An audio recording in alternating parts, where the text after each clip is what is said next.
After my parents passed away, my sister-in-law threw me and my 9-year-old child out onto the street with nothing but a few garbage bags and shattered hearts. She stood on the porch of our family home laughing and thinking she had won everything. But she had no idea what was waiting for her. Her absolute victory turned into a nightmare just a few days later. The moment she heard the shocking truth at the funeral lawyer office, her knees buckled and she collapsed face first onto the floor in front of everyone. My name is Nia. I am 35 years old and somehow still healing from wounds my family inflicted. As a successful forensic accountant, I escaped their toxicity long ago, building a quiet and independent life for myself and my daughter. But I maintained contact because of my parents returning home when their health began to fail. Before I continue this story, let me know where you are watching from in the comments below. Hit like and subscribe if you have ever had to stand up to family who underestimated your worth. Growing up in our affluent Atlanta suburb meant privilege to outsiders. But inside our sprawling colonial home, emotional coldness permeated every corner. Our 4-bedroom house with its manicured lawn and grand entrance was a fortress of expectations I could never quite meet. My older brother Jamal was the golden child. I was the one who was merely tolerated. For the last 6 months, I put my career on hold to be the sole caretaker for my parents in that very house, while Jamal and his wife Vanessa lived their lavish lifestyle across town. It was exactly 48 hours after the funeral. The house was painfully quiet. The heavy scent of lilies from the memorial service still clung to the curtains in the living room. I was sitting on the old floral sofa in the den, holding my 9-year-old daughter Zuri close to my chest. We were both physically and emotionally exhausted. I had not slept a full night in months, navigating hospital visits, hospice care, and funeral arrangements all by myself. Jamal had barely shown up, citing his busy schedule as a business consultant. Vanessa only appeared at the funeral to wear a designer black dress and play the grieving daughter-in-law for the cameras. Zuri was sleeping soundly against my shoulder when the sudden violent pounding on the front door startled us both. The heavy oak door rattled under the force of the knocking. Zuri woke up with a gasp, her small hands gripping my shirt. I told her to stay on the couch and slowly made my way to the entryway. My body ached with every step. Before I could even reach the deadbolt, the lock clicked. Someone was using a key from the outside. The door swung open aggressively, hitting the wall with a loud bang. Standing in the doorway was Vanessa, holding a designer handbag in one hand and a ring of keys in the other. She wore a pristine white blazer and large sunglasses, looking completely out of place in a house of mourning. Behind her stood my brother Jamal, staring at his phone, refusing to look up.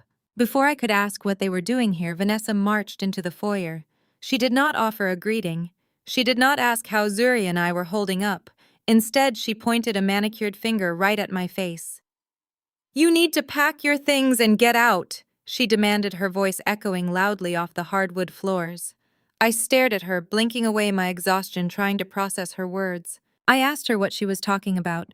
We had just buried my parents 2 days ago. Vanessa stepped closer, her heels clicking sharply against the wood. "I am talking about this house, Nia. Jamal and I own it now. Your time leeching off your parents is officially over." She turned around and gestured for Jamal to step inside. He walked in slowly, still avoiding my eyes. He shoved his hands into his pockets and cleared his throat. "Look," Nia, Jamal mumbled, looking at the floorboards instead of his grieving sister. "I need the space for my new consulting firm. We are going to renovate the first floor into office spaces. You are just a single mother. You can find a cheap apartment somewhere else. I cannot be burdened with taking care of you and your kid. My parents are gone.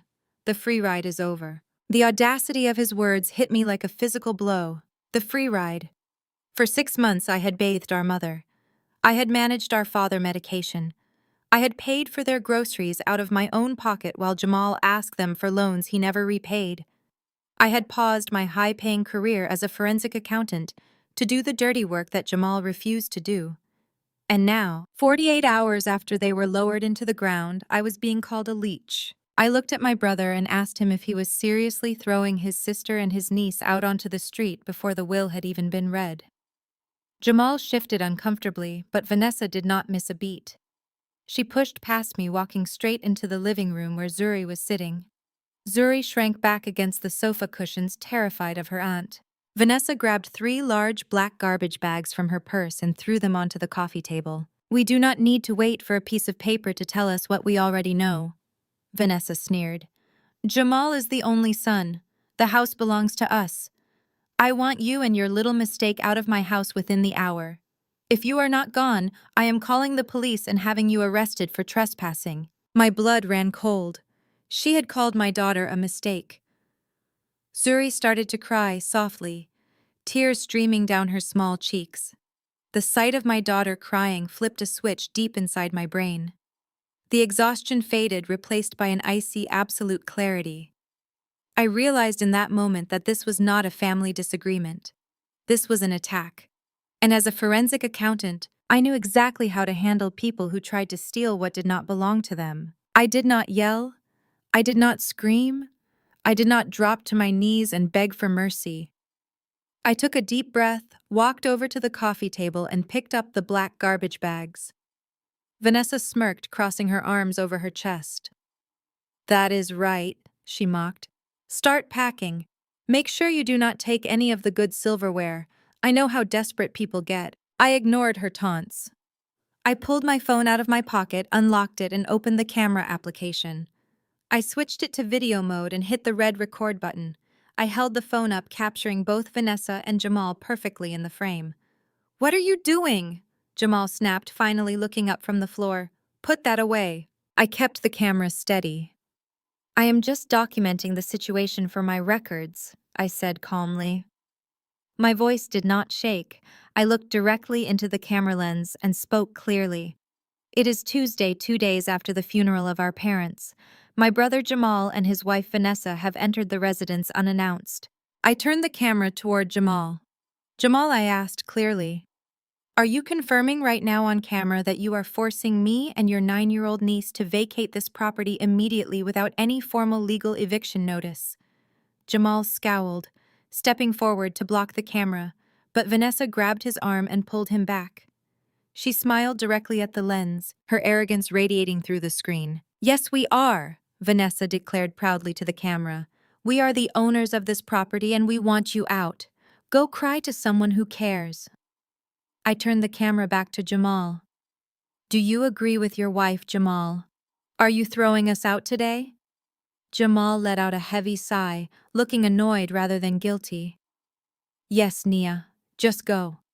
I told you I need the space. You need to leave." I hit the stop button and saved the video to my secure cloud drive. That was all I needed.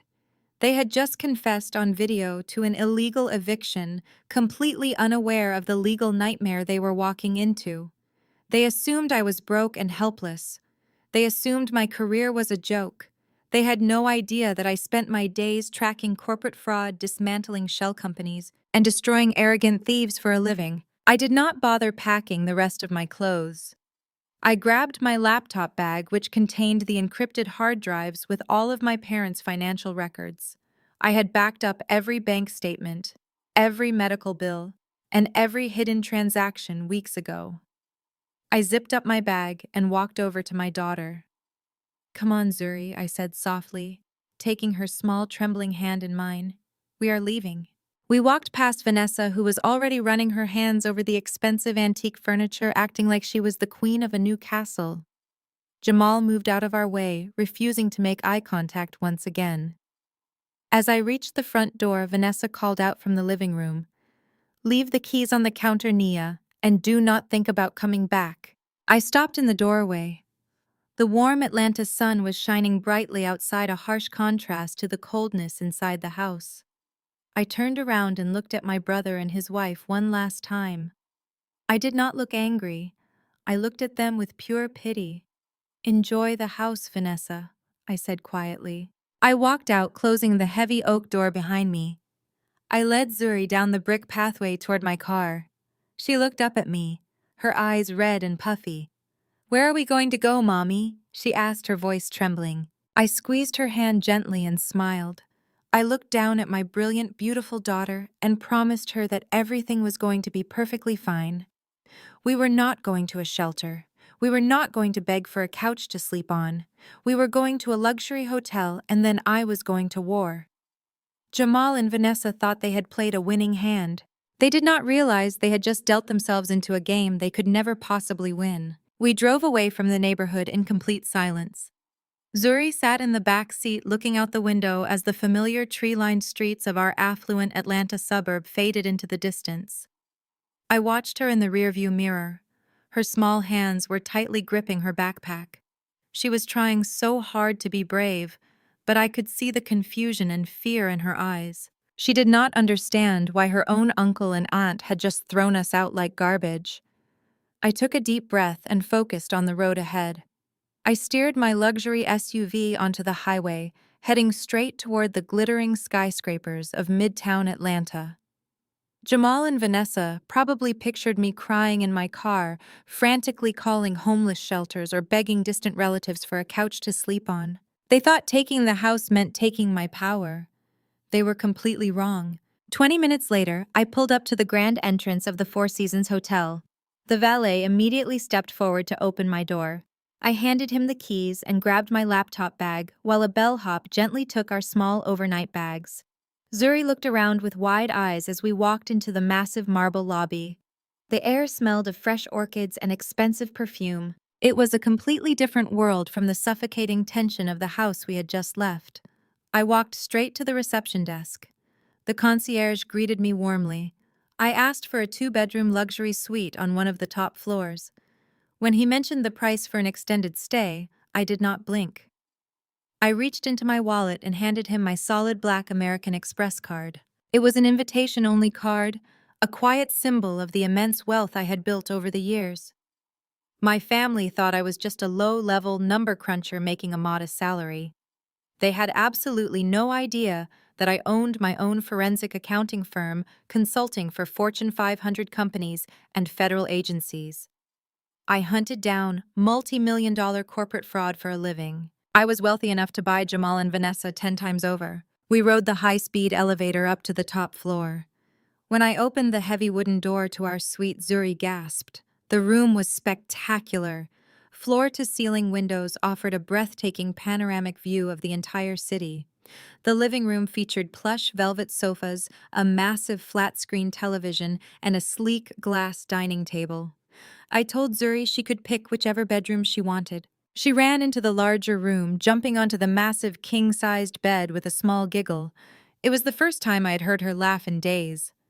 Seeing her smile gave me a renewed sense of purpose. I ordered her favorite meal from room service. We sat by the window, eating gourmet macaroni and cheese and drinking fresh strawberry lemonade. I stroked her hair and told her that we were going on a special adventure.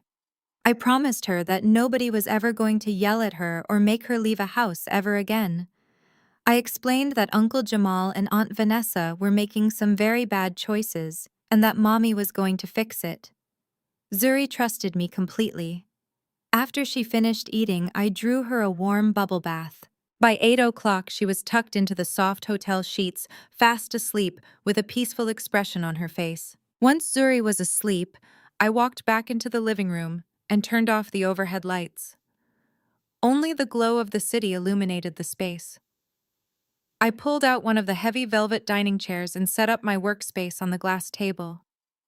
I unzipped my bag and pulled out my high-performance laptop along with 2 encrypted external hard drives. I plugged them in and entered a complex series of passwords to bypass the military-grade encryption. This was my sanctuary. This was where I dismantled liars and thieves. Months ago, when my father was first hospitalized, I noticed some strange mail arriving at the house. Credit card statements from banks my parents had never used. Late notices for accounts I had never seen before. Knowing my brother and his history of failed business ventures, my instincts had kicked in immediately. While Jamal was busy avoiding the hospital and Vanessa was busy shopping, I had spent my nights quietly copying every single financial document in my parents' home office. I backed up their tax returns, their bank statements, their retirement portfolios, and their medical bills. I had built a complete digital shadow of their financial lives. Now it was time to tear into those files and see exactly what Jamal and Vanessa had been hiding. I opened the primary folder and started running my forensic software. My eyes scanned the spreadsheets comparing the incoming deposits from my parents' pensions against the outgoing transfers. I isolated the last 2 years of banking activity. It did not take long for the discrepancies to appear like bright red flags on a battlefield. I saw dozens of wire transfers leaving my parents' primary savings account, heading into a limited liability company registered under Jamal's name. It was the consulting firm he always bragged about. The firm he claimed was incredibly successful. The numbers told a completely different story. The firm was a black hole bleeding cash, paying for expensive car leases, luxury dinners, and exclusive country club memberships. Jamal had been quietly draining our parents' life savings to fund Vanessa and her obsession with looking wealthy. I kept digging. I opened the folder containing the medical expenses.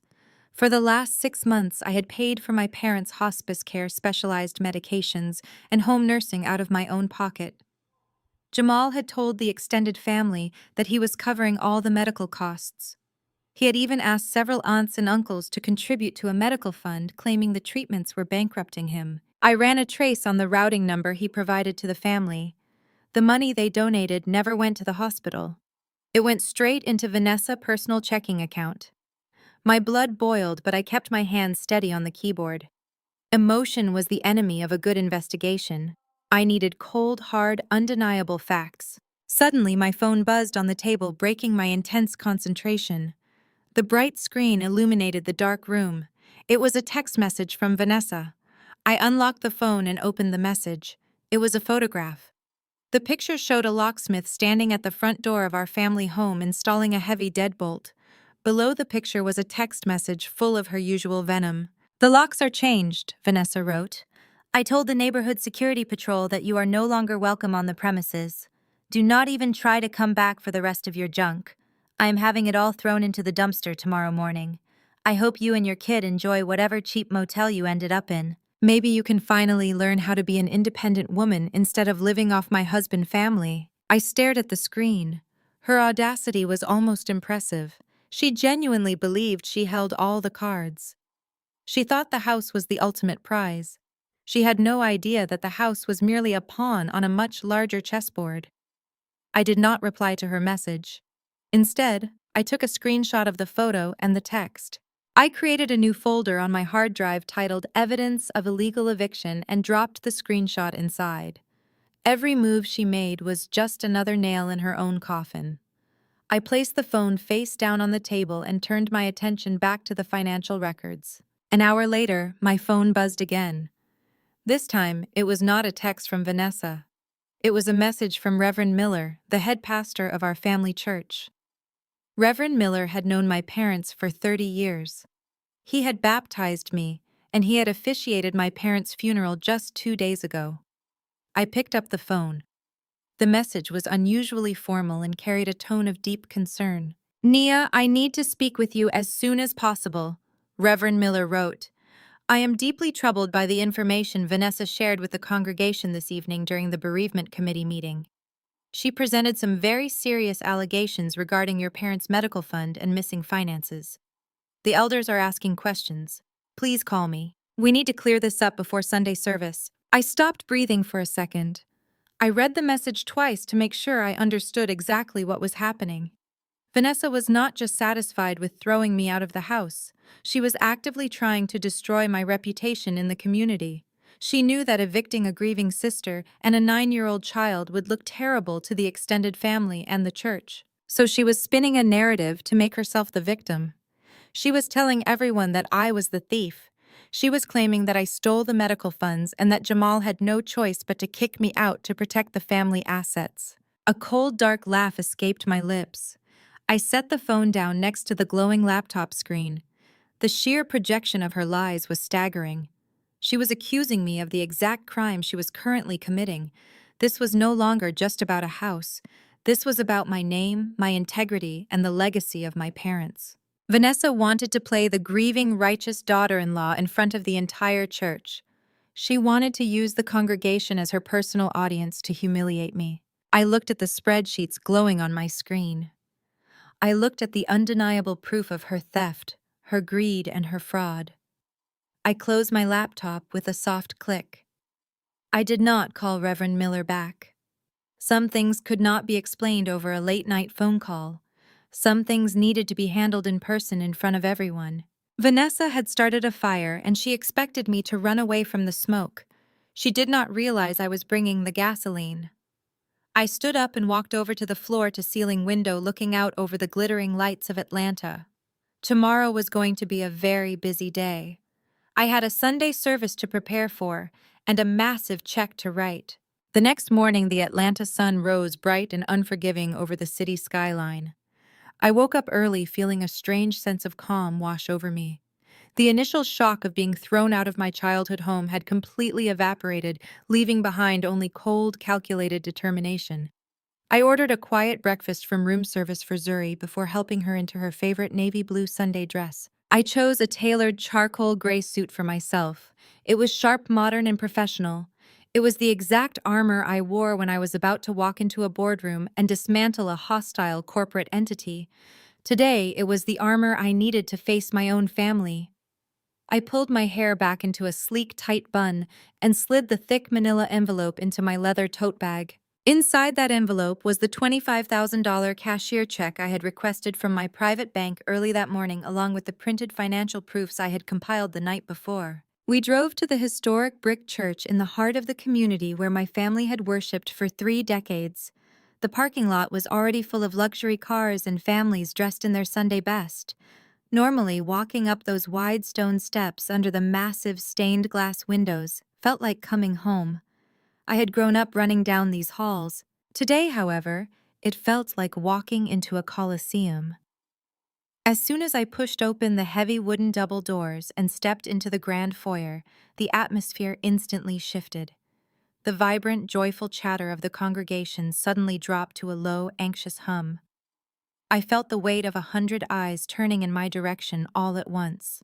People who had known me since I was a little girl wearing pigtails were now looking at me with deep suspicion and thinly veiled disgust. I held Zuri by the hand and kept my posture perfectly straight.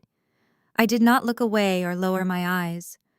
I walked with the confidence of a woman who knew exactly what her bank account looked like and exactly what the law permitted. If they expected me to cower in shame and run away, they were going to be severely disappointed. We walked further into the crowded lobby where the thick burgundy carpet muffled our footsteps. That is when I saw her holding court in the center of the room. Standing near the main sanctuary doors, surrounded by a tight circle of sympathetic church members, was Vanessa. She was putting on the performance of a lifetime. She held a delicate lace handkerchief to her eyes, dabbing away invisible tears while older women patted her back in comfort. But it was not her fake crying that made my stomach turn. It was what she was wearing. Draped over her shoulders, looking entirely out of place over her tight designer dress, was my late mother's favorite vintage tweed Chanel coat. It was a beautiful, rare piece that my father had bought for my mother in Paris 20 years ago during a business trip. My mother cherished that coat.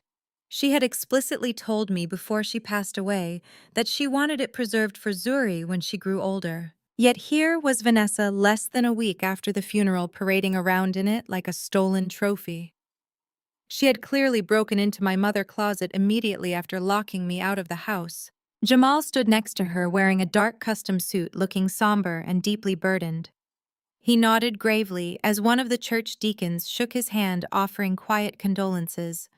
They looked like the perfect grieving couple bravely carrying the heavy weight of a sudden family tragedy.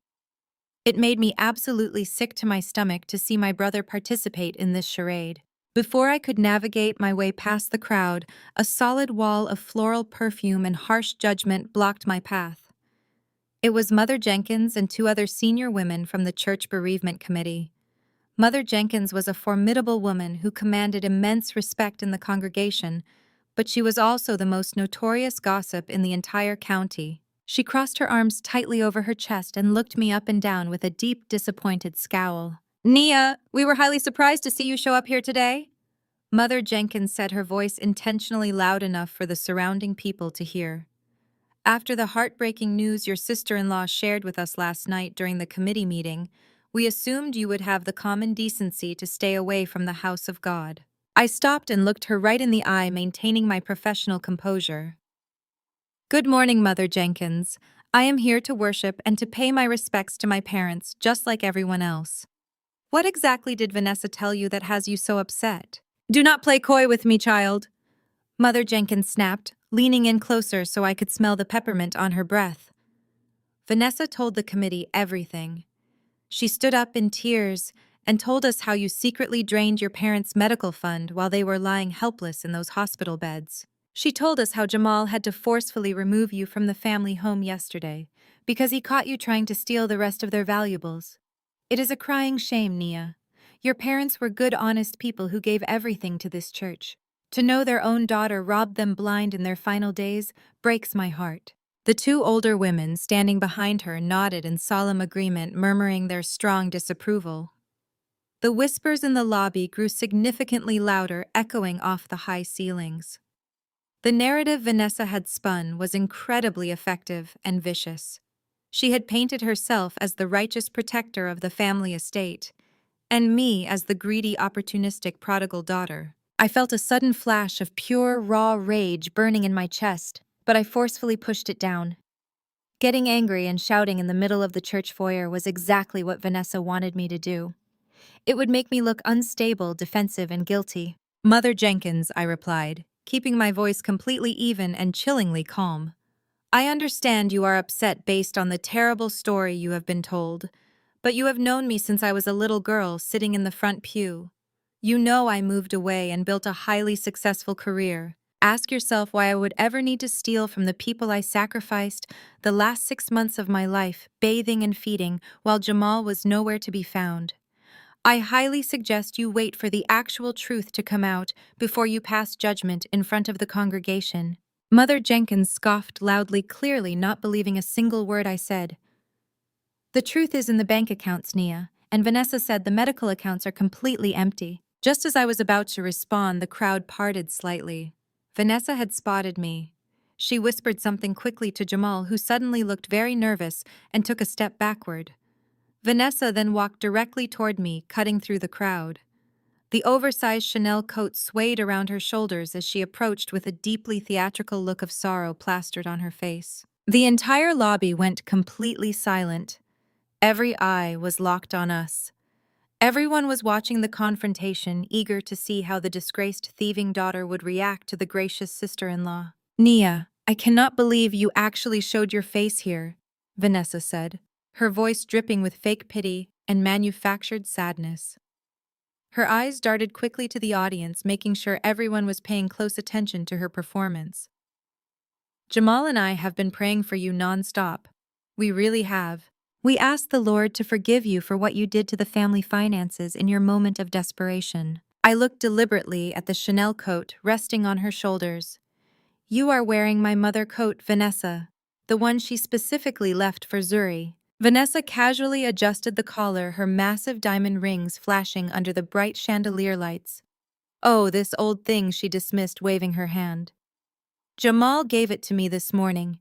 He said your mother would have wanted the woman actually holding the family together to have it. But we are not here to talk about clothes, Nia.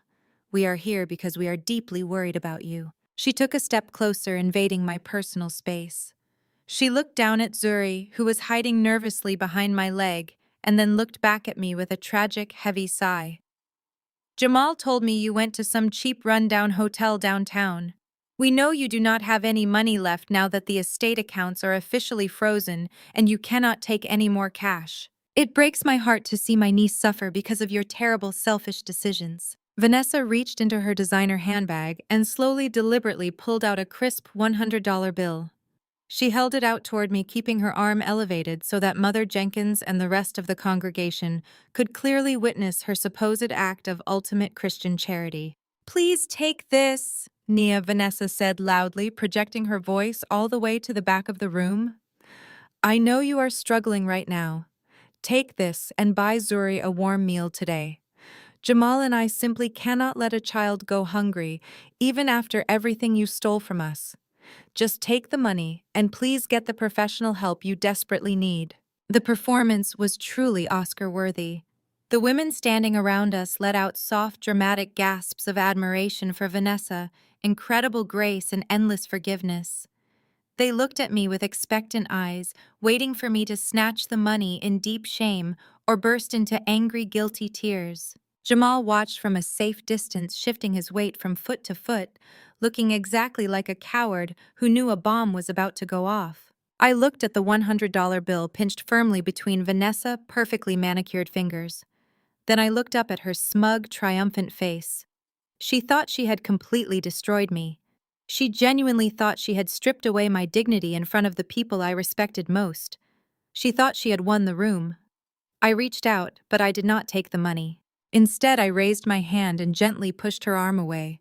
My touch was light, but my stare was completely lethal. "Keep your money, Vanessa," I said, my voice carrying clearly and sharply through the dead, silent foyer.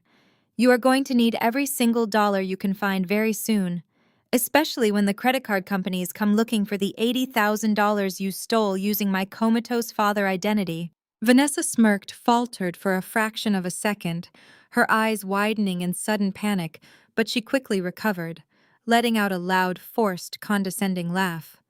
"I have absolutely no idea what you are talking about. You are completely delusional, Nia." "I am completely lucid," I replied, staring directly into her eyes until she physically flinched and was forced to look away. "And I do not need your pathetic charity to feed my daughter.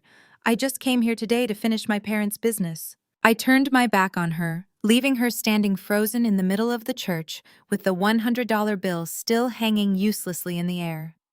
I took Zuri firmly by the hand and ignored the shocked, chaotic murmurs erupting from the crowd. I did not walk into the main sanctuary for the morning worship service. Instead, I walked straight down the eastern corridor, heading directly toward the administrative wing. My heels clicked with sharp, steady authority against the polished tile floor. I reached into my leather tote bag and pulled out the thick manila envelope. The petty theatrical games in the lobby were over. It was time to show the Reverend exactly who was robbing the house of God and who was about to pay for the new roof. I pushed open the heavy oak door to Reverend Miller's private office without knocking. The room smelled of old paper and peppermint. Reverend Miller was sitting behind his large mahogany desk, looking deeply distressed. Before he could even stand up to greet me, the door behind me swung open again. Vanessa and Jamal burst into the room, closely followed by Mother Jenkins and several other nosy church elders who simply could not resist the drama. They crowded into the small administrative office, bringing the suffocating tension of the lobby right in with them. Reverend Miller raised his hands, asking for peace. "Nia," he began, his voice heavy with pastoral concern, "I am glad you came back here. We need to have a very serious discussion about the state of your parents' estate and the missing funds. Your sister-in-law has brought some deeply troubling information to the church leadership. It breaks my heart to hear that you might have compromised your parents' care in their final days." I did not sit down. I stood directly in front of his desk, keeping Zuri safely tucked behind my leg. I looked around the room. Jamal was sweating profusely, wiping his forehead with a handkerchief.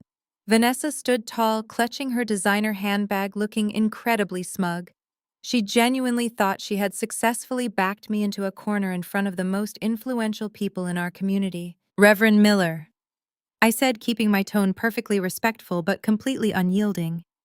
"I agree that we need to have a serious discussion about stolen funds. But before we talk about allegations and rumors, I want to handle a matter of actual business. As you know, my parents made a pledge last year to cover the final costs for the new church roof. They wanted to see that project finished before they passed away." Reverend Miller nodded slowly, looking confused by the sudden change in topic. "Yes, Nia, they did. But under the current circumstances, with the medical account supposedly drained, we completely understand if the family cannot honor that financial commitment right now." I unclasped my leather tote bag and pulled out the thick manila envelope. I opened it and slid a crisp, watermarked piece of paper across the polished mahogany desk. It was not a personal check. It was a certified cashier check drawn directly from my private wealth management account. "I am honoring their commitment today," I announced, my voice ringing clearly in the quiet office. "That is a cashier check for $25,000. It covers the entirety of my parents' pledge for the new roof. You can deposit it tomorrow morning, and the funds will clear immediately." The room went completely still. Reverend Miller stared at the check with wide eyes. Mother Jenkins let out a loud gasp, clutching her pearl necklace. Jamal's jaw practically hit the floor. Vanessa's smug expression instantly shattered, replaced by a look of sheer panic and intense confusion. She knew I had a decent job, but she always assumed I was just scraping by. Seeing me drop $25,000 in cash without a second thought completely destroyed her narrative that I was a desperate thief. "Where did you get that kind of money?" Vanessa demanded, her voice shrill and trembling. "You stole it. You must have stolen it from the life insurance payout." I turned to face her, crossing my arms. "The life insurance policy does not pay out until after the will is read on Friday, Vanessa. You would know that if you had actually bothered to read any of the legal documents instead of just changing the locks on the house. I paid for this out of my own pocket. I have my own money. I have always had my own money. The reason I had to step in and pay the church today is because the accounts my parents set aside for this exact purpose are completely empty." Mother Jenkins stepped forward, her eyes darting between me and Vanessa. "But Vanessa just told the entire bereavement committee that you emptied those accounts, Nia. She said you took the money to pay for a hotel because you were broke." I smiled a cold, humorless smile. I reached back into the manila envelope and pulled out a stack of printed spreadsheets and bank statements. I dropped them onto the desk right next to the massive check. These were the documents I had painstakingly compiled the night before. "Reverend," I said, pointing to the top page, "I am a forensic accountant. I track missing millions for federal agencies and Fortune 500 companies. Do you honestly think I would let anyone steal from my own mother and father? Look at the bank statements." I highlighted the outgoing transfers in red. Reverend Miller picked up the papers, his brow furrowed in deep concentration. Mother Jenkins unapologetically leaned over his shoulder to read the documents. "Notice the dates on those transfers," I instructed the room. "Every time a large sum of money left my parents' medical savings account, it was wired directly to a limited liability company owned by my brother Jamal. He claimed it was for his consulting business. But if you turn to the second page, you will see the credit card statements that match those exact transfers." Vanessa's face lost all its color. She took a step back, bumping into the closed office door. Jamal looked like he was about to physically be sick right there on the carpet. "Let me direct your attention to October 12th, I said, my voice growing louder and sharper, commanding the absolute attention of everyone in the room. That was the day my mother's respiratory system failed. That was the day the doctors had to rush her into the intensive care unit and place her on a ventilator. Do you remember that day, Jamal? I was the one sitting in the waiting room for 14 hours straight. You said you were too overcome with grief to come to the hospital." Jamal closed his eyes, unable to speak. I pulled out one specific receipt and held it up for the entire room to see. "But you were not grieving at home, were you, Vanessa?" According to this timestamp, at exactly 2:15 in the afternoon, while the doctors were shoving a breathing tube down my mother's throat, you were at the Phipps Plaza Mall. You used my parents' frozen medical funds to purchase a limited edition designer handbag for exactly $5,240. I pointed directly at the purse she was currently clutching in her hands. "The exact same handbag you are holding right now. And to make it even more disgusting, you are wearing the vintage Chanel coat you stole from my mother's closet yesterday morning." A collective gasp echoed through the small office. Mother Jenkins stepped away from Vanessa, as if she had suddenly caught a contagious disease. The other church elders stared at the handbag and the coat with expressions of pure, unfiltered disgust. The evidence was irrefutable. The dates matched perfectly. The amounts matched perfectly. And the physical proof was literally hanging off Vanessa's shoulders. Reverend Miller dropped the papers onto his desk. He took off his reading glasses and looked at Jamal with a mixture of profound disappointment and quiet fury. "Jamal," he whispered, "tell me this is not true. Tell me you did not drain your dying parents' medical fund to buy luxury goods." Jamal opened his mouth to speak, but no words came out. He looked at the floor, completely defeated by the weight of his own terrible choices. His silence was the only confirmation the room needed. Vanessa, however, was not going down without a fight. Her panic rapidly morphed into explosive rage. She realized her perfect, carefully constructed facade was crumbling to pieces in front of the very people she desperately wanted to impress. She pointed a shaking, manicured finger at me, her face contorted in anger. "You planned this!" she screamed, her voice cracking. You forged these documents. You are just jealous because Jamal is the man of the house and he is getting the estate. You are a bitter, lonely single mother who is trying to tear our marriage apart." Mother Jenkins raised her hand, cutting Vanessa off. "Stop talking, Vanessa." Mother Jenkins commanded, her voice booming with the authority of a woman who had run the church for decades. "We have eyes, we can read the bank statements, and we know Nia. She might be quiet, but she does not lie. You stood in the sanctuary of the Lord and bore false witness against this young woman to cover up your own greed. You took money meant for healing and spent it on vanity." The congregation members who had gathered in the hallway outside the office began to murmur loudly. Word was already spreading through the doors. The woman who had just played the tearful victim was actually the thief.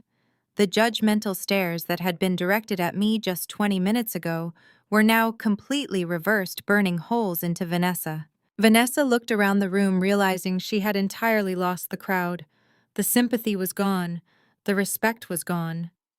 She was exposed. She grabbed Jamal by the arm, her nails digging into his suit jacket. "We are leaving," she hissed, yanking him toward the door. "I am not going to stand here and be disrespected by a bunch of hypocrites." She yanked the door open, revealing a crowd of church members staring at her with cold condemnation. Before she walked out, she turned back to face me. Her eyes were dark and full of pure venom. She ignored the reverend. She ignored the elders. She looked right at me and then down at Zuri, who was still holding my hand. "You think you are so smart?"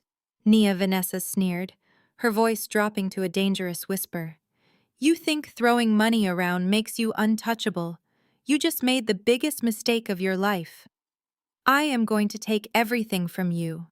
By the time I am done with you tomorrow, you will not even be able to afford the clothes on your back.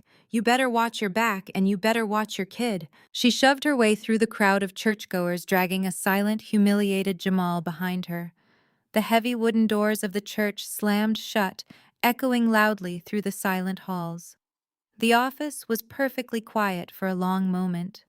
Reverend Miller let out a deep, heavy sigh and looked down at the $25,000 check resting on his desk. He looked up at me, his eyes full of deep sorrow and sincere apology. "Nia," he said softly, "I am so deeply sorry. We should have known better than to doubt you. Your parents raised a brilliant and honest woman. We failed you today."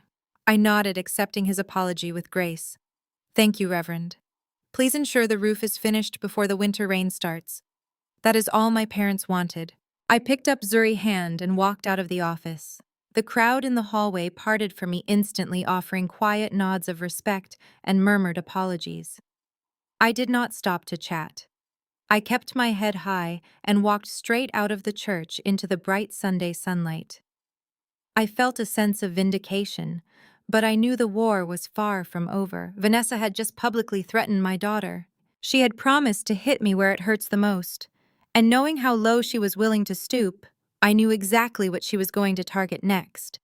My mind immediately shifted to Monday morning and the prestigious private school Zuri attended. The gloves were completely off now. Vanessa wanted to play dirty, and I was fully prepared to bury her in the mud. I opened the door to my luxury SUV, helped Zuri inside, and started planning my next move. Monday was going to be a bloodbath. I woke up early on Monday morning feeling a dangerous kind of focus. The Atlanta Children's Arts Academy was one of the most exclusive private schools in the state. Getting Zuri enrolled there had been a major milestone for our family. My parents had been so incredibly proud of her talent that my father insisted on paying her tuition directly from his retirement trust. It was his special gift to his only granddaughter. Zuri loved that school. She loved her ballet classes, her art teachers, and her friends. It was the one place where she felt completely normal despite the heavy grief of losing her grandparents. I helped Zuri into her crisp white uniform blouse and her favorite pink ballet tights. She chattered happily about the upcoming spring recital, completely oblivious to the war raging between me and her aunt. I smiled and braided her hair, feeling a fierce protective instinct rising in my chest. I drove her to the academy in the morning traffic, walking her all the way to the grand mahogany doors of the dance studio. I kissed her forehead, told her to have a beautiful day, and watched her run inside to join her friends. For a brief moment, everything felt peaceful. I drove back to the Four Seasons Hotel, ready to dive back into my financial files and prepare for the will reading on Friday. I had barely poured myself a cup of black coffee and opened my laptop when my cell phone rang. The caller identification displayed the main office number for the Arts Academy. A cold knot formed instantly in my stomach. Schools do not call parents at 10 in the morning unless something is terribly wrong. I answered the phone immediately. Ms. Nia, this is Principal Higgins, the voice on the other end said. She sounded incredibly tense and deeply uncomfortable. I am so sorry to bother you this morning, but we have an urgent administrative issue regarding Zuri and her enrollment status. I set my coffee mug down on the glass table. What kind of issue, Principal Higgins? Is Zuri hurt? Is she okay? Zuri is physically fine, Principal Higgins replied quickly, trying to reassure me. But she is currently sitting in my office. I'm afraid I had to pull her out of her ballet class. We received a very disturbing phone call about an hour ago from a woman claiming to be the legal executor of your late parents' estate, a Mrs. Vanessa. My grip on the phone tightened so hard my knuckles turned white. I closed my eyes and took a slow, measured breath. What exactly did Vanessa tell you? Principal Higgins cleared her throat, clearly embarrassed to be repeating the conversation. She informed the school board that your parents' financial accounts are currently frozen due to an active criminal investigation regarding embezzlement. She stated that the prepaid tuition check your father provided for Zuri was drafted using stolen funds. Furthermore, she claimed that she holds the power of attorney and officially canceled the tuition payment. The bank just notified us that the check was flagged and a stop payment was issued. I'm incredibly sorry, Nia, but our board policy is very strict. Without cleared funds, Zuri cannot participate in classes or remain on campus. Vanessa had actually done it. She had weaponized my parents' death to attack a 9-year-old child. She had called my daughter's school posing as a financial authority and painted me as a criminal fraud. She wanted to humiliate me by having my child publicly expelled. I am on my way, I said, my voice dropping to a terrifyingly calm register. Keep my daughter in your office. Do not let anyone else speak to her. I hung up the phone, grabbed my keys, and ran out the door. The drive from Midtown to the academy usually took 20 minutes, but I made it in 12. I did not care about speed limits. My mind was racing, visualizing the psychological damage Vanessa was trying to inflict on my innocent daughter. When I pulled into the circular driveway of the school, I left my luxury SUV right in the fire lane and marched straight through the main entrance. The academy lobby was quiet, but I could hear the distant sounds of piano music coming from the dance studios. I walked directly into the administrative suite. The receptionist looked up, startled by my sudden appearance, but I walked right past her desk and pushed open the door to the principal office. Zuri was sitting on a large leather chair in the corner of the room. She was wearing her pink ballet tutu, her small hands clutching her backpack in her lap. Her head was bowed and her shoulders were shaking. When she heard the door open, she looked up at me. Her beautiful face was stained with tears. Her eyes were red and puffy. "Mommy!" she sobbed, sliding out of the chair and running into my arms. I dropped to my knees and caught her, wrapping my arms tightly around her small, trembling body. I kissed the top of her head, burying my face in her hair. "I am right here, baby," I whispered. "I'm right here. Nobody is going to hurt you. Why did I have to leave my class?" Zuri cried, her voice cracking with humiliation. "The teacher told me to pack my bag in front of everybody. The other girls were staring at me, Mommy. Did I do something wrong? Did I forget my steps?" My heart shattered into a million pieces. The pain in her voice was unbearable. She thought she was being punished. She thought she had failed. I pulled back and looked directly into her tear-filled eyes, wiping her cheeks with my thumbs. "Listen to me, Zuri," I said firmly, ensuring my voice carried absolute certainty. "You did absolutely nothing wrong. You are the most talented dancer in that class. This was a silly mistake made by adults who do not know how to do their jobs properly. I am going to fix it right now. I promise you." I stood up and turned to face Principal Higgins, who was standing awkwardly behind her desk, wringing her hands. She looked deeply ashamed of the situation, but she was bound by the bureaucratic rules of an elite private institution. "Nia, I cannot express how sorry I am. Principal Higgins said, her voice wavering. I tried to handle it quietly, but the dance instructor misunderstood my instructions and pulled Zuri out during the floor exercises. If there is a family dispute over the estate, I completely understand, but the school board requires the annual tuition of $18,000 to be cleared today, or I have to ask you to take her home. I did not yell at Principal Higgins. She was merely a pawn playing the role Vanessa had forced her into. Yelling at the principal would only make me look like the chaotic broke mother Vanessa claimed I was. Instead, I reached into my designer blazer and pulled out my wallet. I walked up to her desk and placed my solid metal black American Express card right on top of her school board handbook. There is no family dispute, Principal Higgins, I stated calmly. There is only a jealous sister-in-law who is currently committing wire fraud and identity theft. Run the card. Run it for the $18,000 to cover Zuri tuition for the rest of the year. Principal Higgins looked at the heavy black card and then up at me, her eyes wide with surprise. Nia, are you absolutely sure? This is a massive charge. I did not flinch. Actually, I added, leaning closer to the desk. Run it for $25,000. Use the extra $7,000 as a direct donation to the ballet program. Buy new mirrors for the studio. Buy new bars. Put Zuri name on the donor plaque. Let the school board know exactly who is funding the arts program this year. The principal's hands actually shook as she picked up the metal card. She walked over to the payment terminal on her credenza and inserted the chip. The machine beeped, processed the massive transaction instantly, and printed out a long white receipt. There were no frozen funds. There was no declined transaction. There was only raw, undeniable financial power. She handed the card and the receipt back to me, looking at me with a completely new level of profound respect. The payment is cleared, Nia. I will personally walk Zuri back to her class and explain to the instructor that it was a terrible administrative error on my part. She will not be humiliated again. You have my word. I signed the receipt and tucked my card away. Thank you, Principal Higgins. If Vanessa ever calls this school again, you will hang up the phone immediately. If she steps foot on this campus, you will call the police and have her arrested for trespassing. Am I understood? Perfectly understood, Principal Higgins replied, nodding vigorously.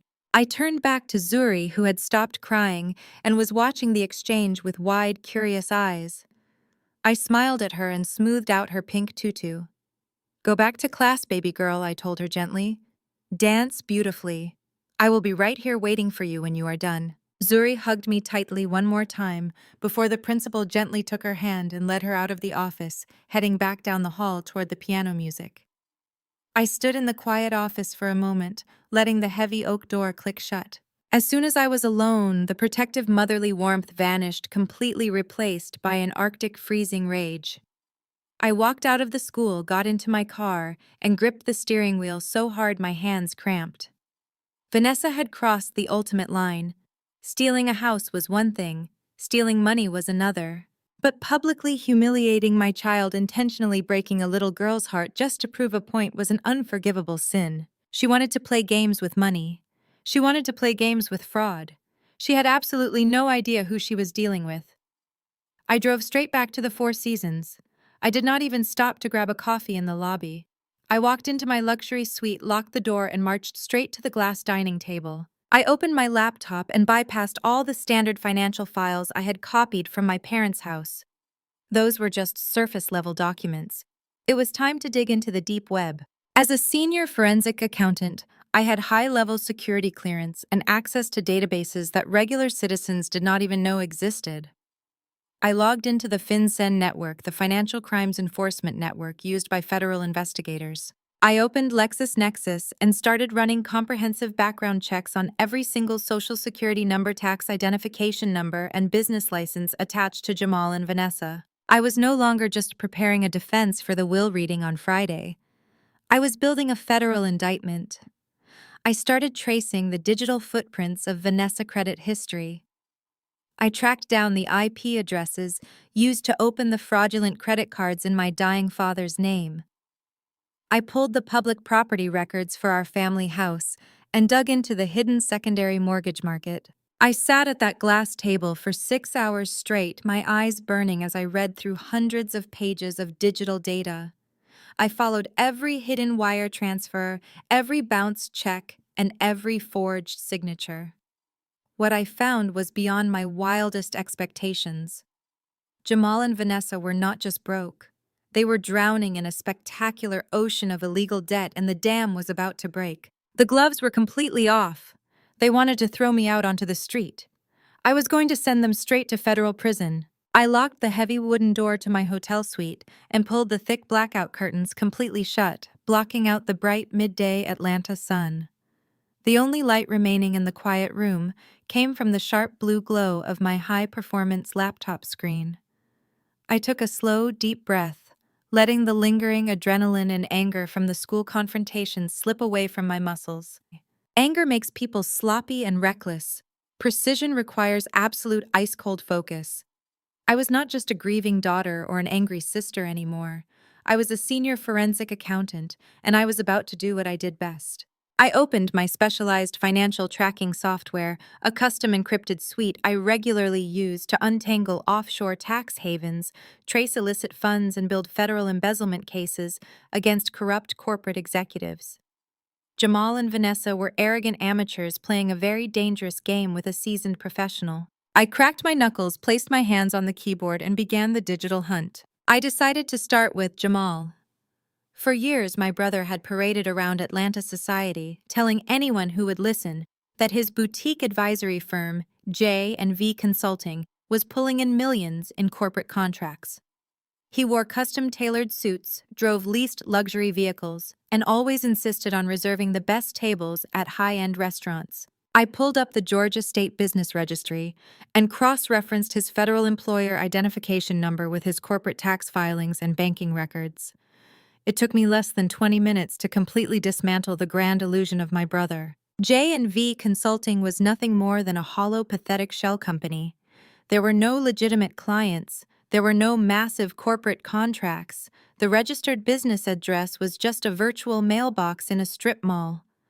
I ran a complete ledger analysis on his primary operating account. The only consistent revenue flowing into his business over the last 5 years came directly from one source: my parents' primary retirement fund. I expanded the search parameters, pulling bank records dating back half a decade. The pattern was glaringly obvious and sickening. Every time Jamal had a massive mortgage payment due on his suburban mansion, a convenient wire transfer appeared from my father.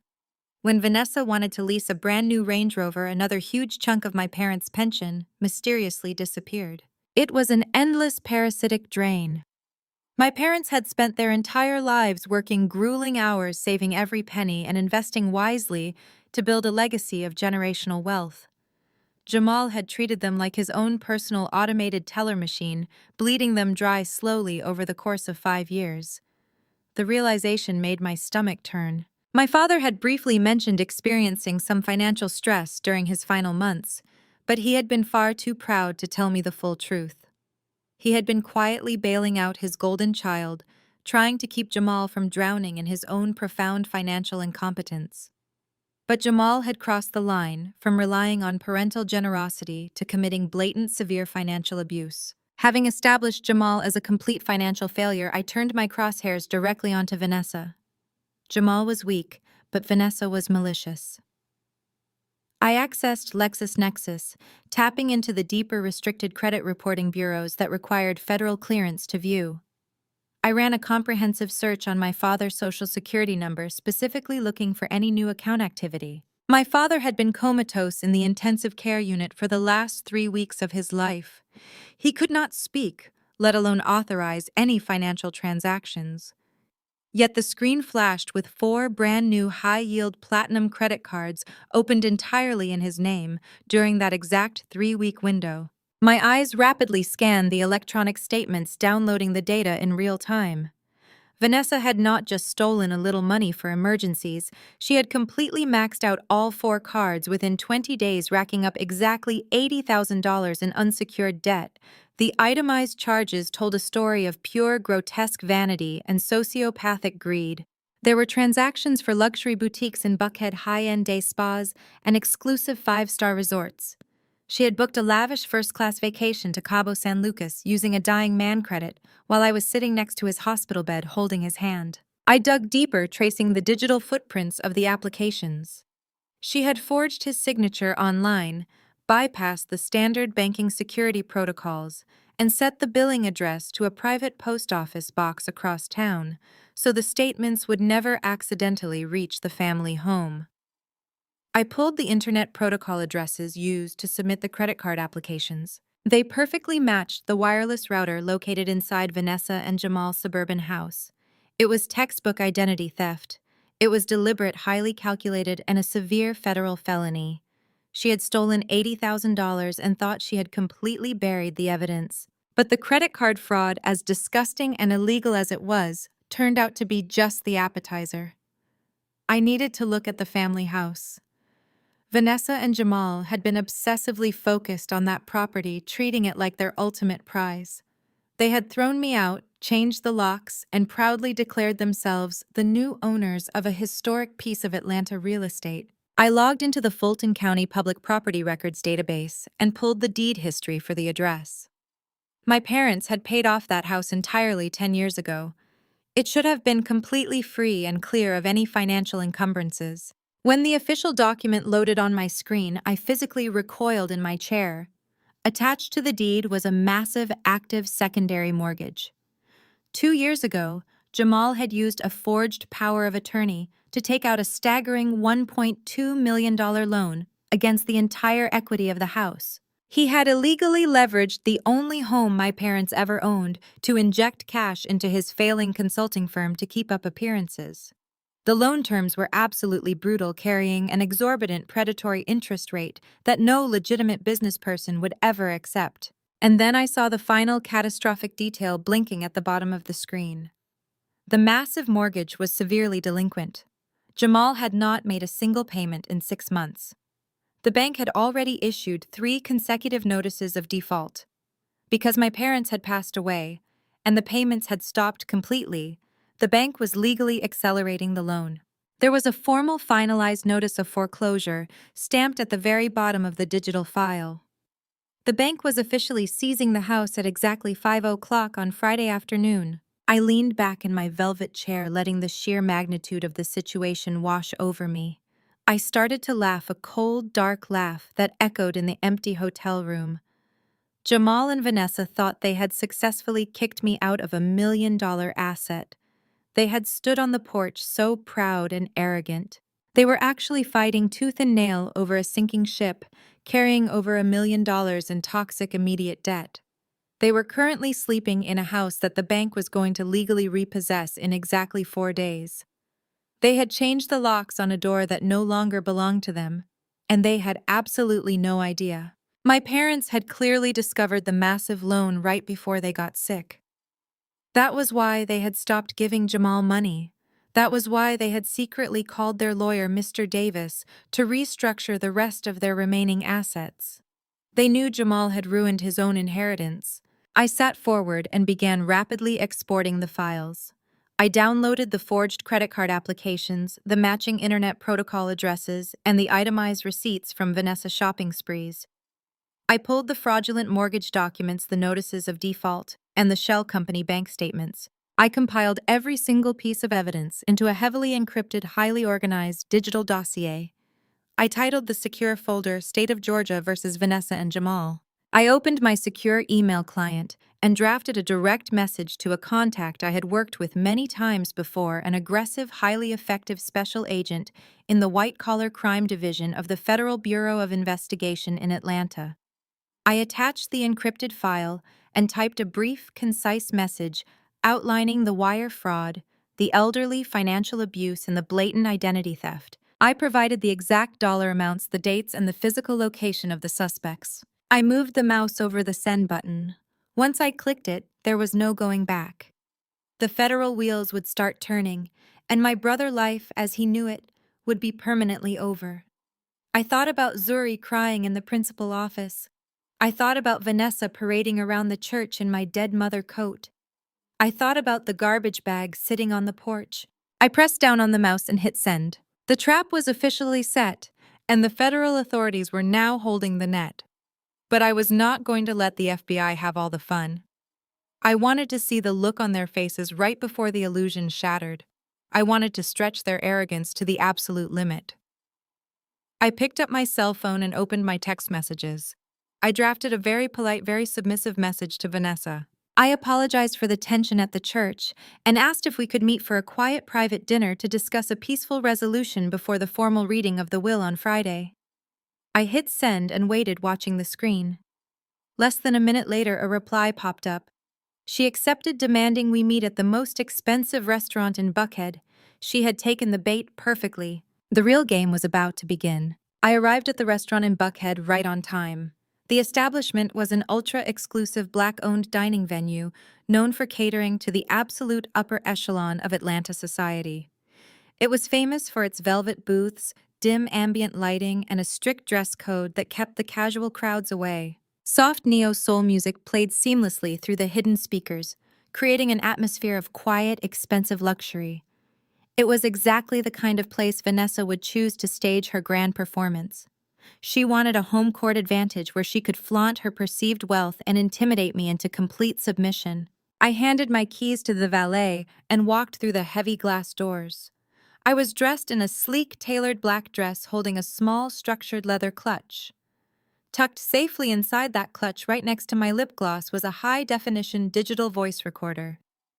It was already turned on its tiny red light, blinking steadily in the dark, capturing every single sound in the room. I approached the host stand and gave my brother name. The hostess gave me a polite smile and led me through the crowded dining room toward a private elevated VIP booth in the far back corner. Vanessa and Jamal were already seated holding court, as if they owned the entire building. Jamal was wearing a brand new custom silk blazer that practically screamed new money. Vanessa was draped in heavy gold jewelry and an expensive silk blouse, her hair perfectly styled.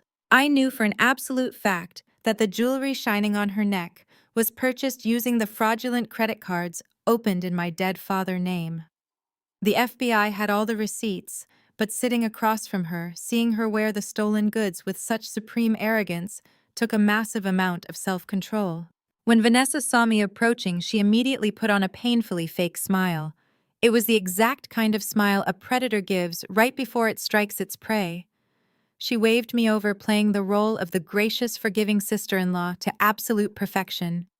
"Nia," she called out, her voice loud enough for the neighboring tables to hear. "I am so glad you decided to come. Please sit down." I slid into the plush velvet booth directly across from them. I placed my clutch right on top of the table, perfectly positioning the hidden microphone to pick up their voices. Jamal refused to make eye contact with me. He was busy examining the wine list, pretending to be deeply engrossed in the vintage selections. "Thank you for the invitation," I said, keeping my voice soft and deliberately submissive. "I know things got very heated at the church on Sunday.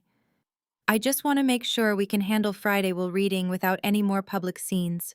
Vanessa leaned back against the leather booth, looking incredibly pleased with herself. She thought my calm demeanor was a sign of defeat.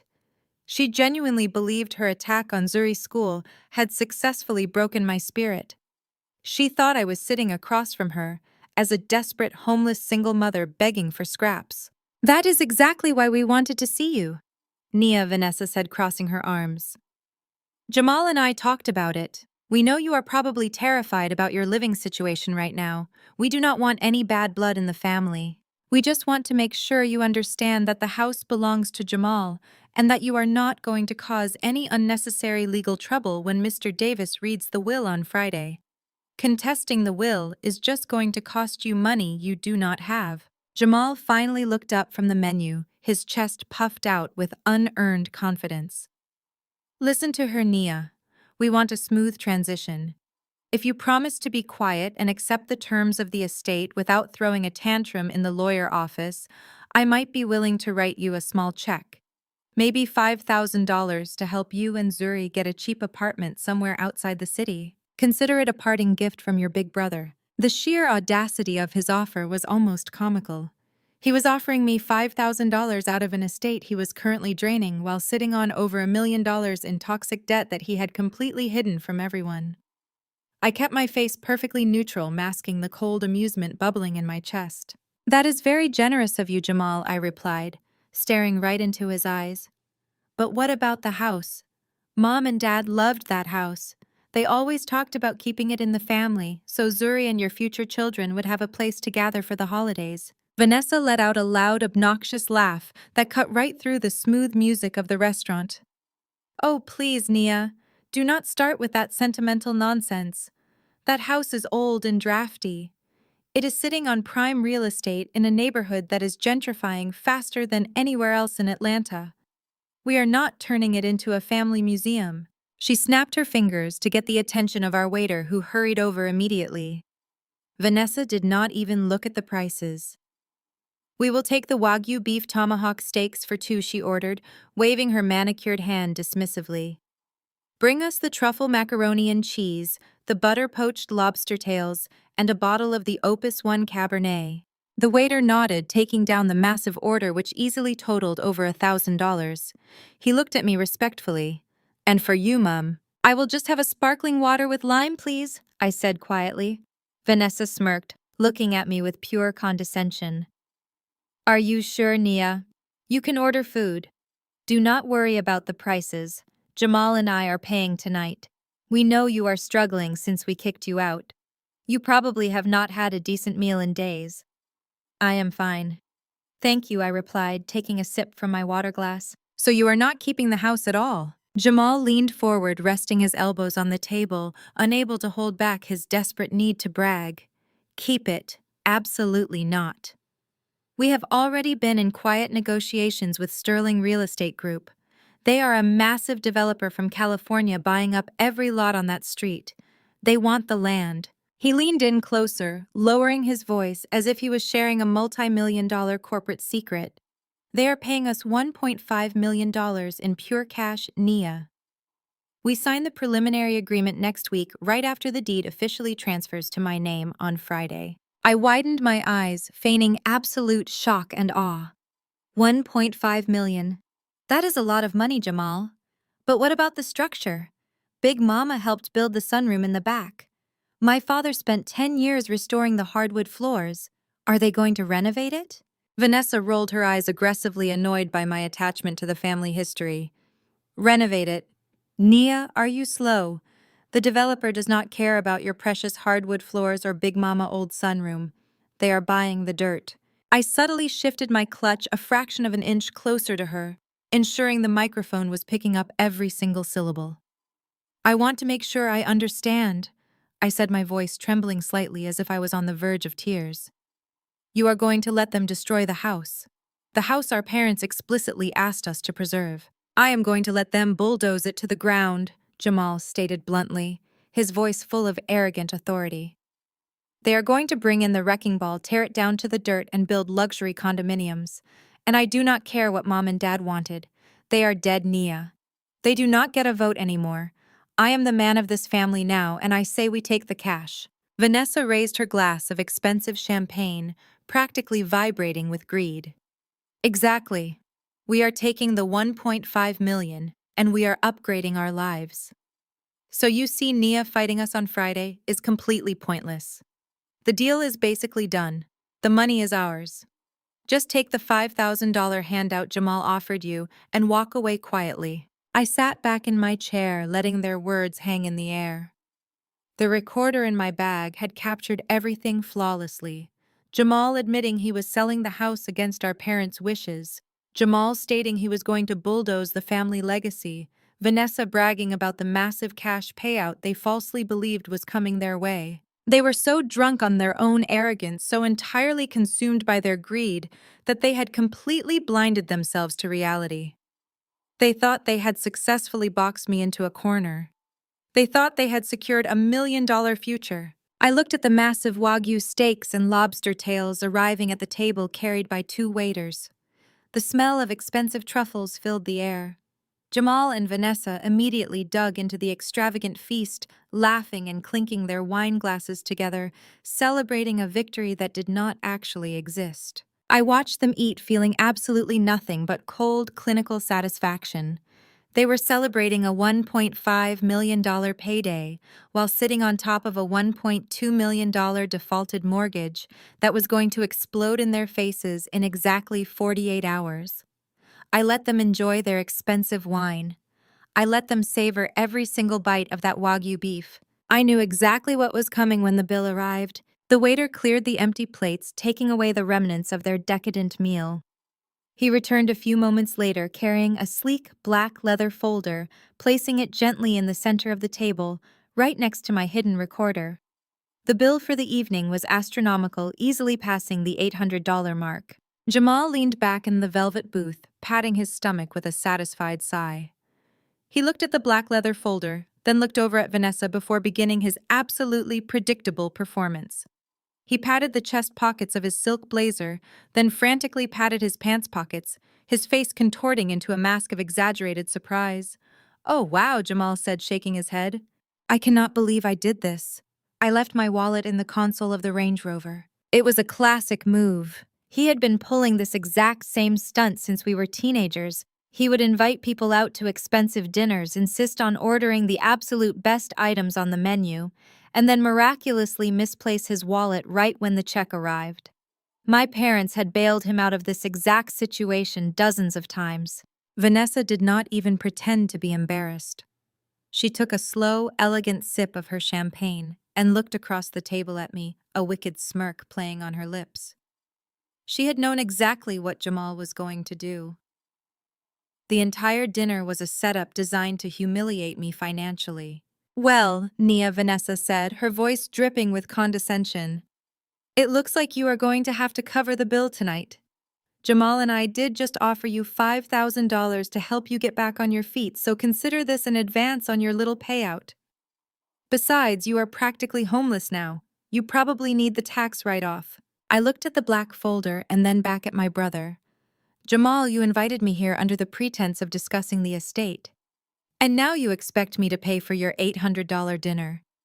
Jamal shrugged, completely unbothered by his own shameless behavior. "Family helps family, Nia. Just put it on whatever credit card you have left. We will reimburse you when the 1.5 million clears next week. Think of it as an investment in your future." The utter disrespect was breathtaking. They had kicked me and my daughter out of our home, attempted to ruin my reputation at church, humiliated Zuri at her school, and now they were attempting to extort me for a luxury dinner. They thought I would panic. They thought I would start crying about my maxed-out credit cards or beg them to split the bill. Instead, I smoothly reached into my clutch, ensuring my fingers carefully avoided the microphone on the voice recorder. I pulled out my solid metal black American Express card, the same card I had used to effortlessly pay for Zuri tuition earlier that day. I placed it gently into the leather folder, completely ignoring their taunts. The waiter returned, picking up the folder with a professional nod. He walked away to process the transaction. Vanessa stared at the spot where the folder had been, her smirk faltering slightly. She had caught a glimpse of the heavy black metal before I closed the flap. She knew what that card meant. She knew it was not a standard line of credit. It was an invitation-only card reserved for high-net-worth individuals. "Where did you get that card?" Vanessa asked, her voice suddenly sharp and suspicious. I smiled, taking another sip of my sparkling water. "I work hard, Vanessa. Forensic accounting pays very well when you know exactly where to look for stolen money." The waiter returned less than a minute later, handing me the receipt to sign. I took the custom pen he offered and added a generous $200 tip for his excellent service, bringing the total to over $1,000. I signed my name with a smooth, practiced flourish and handed the folder back to him. "Thank you for your service tonight," I told the waiter warmly. Jamal stared at me, his brow furrowed in confusion. He had expected me to struggle to argue or to embarrass myself. Seeing me casually drop $1,000 on dinner completely disrupted his narrative that I was a desperate, broke single mother. I picked up my clutch, slipping my phone and my hidden recorder safely inside. I stood up from the velvet booth, smoothing down the skirt of my dress. I looked down at Jamal and Vanessa, who were still sitting in the booth, suddenly looking very uncomfortable in their expensive clothes. "Thank you for dinner, Jamal," I said, my voice perfectly calm but carrying a distinct chilling edge. "I am glad you enjoyed the Wagyu and the lobster. Really savor the taste." Vanessa crossed her arms defensively. "What is that supposed to mean?" I leaned over the table, resting my hands on the pristine white tablecloth, bringing my face just inches from hers. It means I hope you enjoyed the meal, Vanessa, because it is the absolute last time you will ever eat like this again. I stood up straight, turned my back on them, and walked out of the restaurant without another word. The heavy glass doors closed silently behind me, shutting out the smooth neo-soul music. The cool Atlanta night air felt incredibly refreshing. I handed my ticket to the valet, feeling a profound sense of closure. The trap was completely set. They had handed me the final pieces of evidence on a silver platter. There was nothing left to do now but wait for the inevitable explosion. As I drove back to the Four Seasons, I imagined the silent, tense ride back to the suburbs Jamal and Vanessa were currently experiencing. They were probably arguing, trying to convince themselves that my black card was fake, or that I had borrowed it from a wealthy client. They were desperately trying to protect the fragile illusion of their impending wealth. What I did not know at the time was that the first crack in their illusion happened before they even left the restaurant parking lot. Jamal and Vanessa stood waiting for the valet to bring around their leased Range Rover. Jamal pulled his cell phone out of his pocket to check the time. The screen was illuminated by a single unread text message. It was an automated alert from his primary bank, the bank that held the massive fraudulent mortgage on the family home. The message was brief and completely devoid of emotion. Critical alert. Account ending in 4309 has entered final stage default. Legal foreclosure proceedings initiated. Please contact the Asset Recovery Department immediately to avoid asset seizure. Jamal stared at the glowing screen, his heart suddenly hammering against his ribs. He read the words, final stage, default, and asset seizure over and over again. A cold sweat broke out on the back of his neck. For the last 6 months, he had been aggressively ignoring the letters from the bank, tossing them directly into the trash without opening them. He had assumed the bank would wait. He assumed he could stall them until he sold the house to the developers and paid off the debt before anyone found out. "What is it?" Vanessa asked, noticing his sudden pale complexion as she adjusted her stolen Chanel coat. "Is the valet bringing the car or not?" Jamal quickly locked his phone screen, shoving the device deep into his pocket. "It is nothing." He lied, his voice slightly higher than usual. "Just a spam text from the bank, trying to sell me another credit card." Vanessa rolled her eyes, completely dismissing his nervous behavior. "We'll tell them we do not need their stupid credit cards anymore. We are getting 1.5 million in cash next week." Jamal forced a tight, unnatural smile, nodding enthusiastically. "Yeah, exactly. We are getting paid next week." The valet pulled the gleaming Range Rover up to the curb. Jamal tipped him and climbed into the driver's seat, his hands shaking slightly as he gripped the leather steering wheel. As they drove away from the restaurant, he kept glancing down at his pocket, where the phone lay heavy like a ticking time bomb. He convinced himself the text was just an automated error. The bank could not possibly foreclose on the house this quickly. His parents had just died. There had to be a grace period. He would just call them on Monday and work out an extension. He just needed to get through the will reading on Friday, officially transfer the deed into his name, and finalize the deal with the developers. He gripped the steering wheel tighter, desperately clinging to his delusions. He had no idea that there was no extension.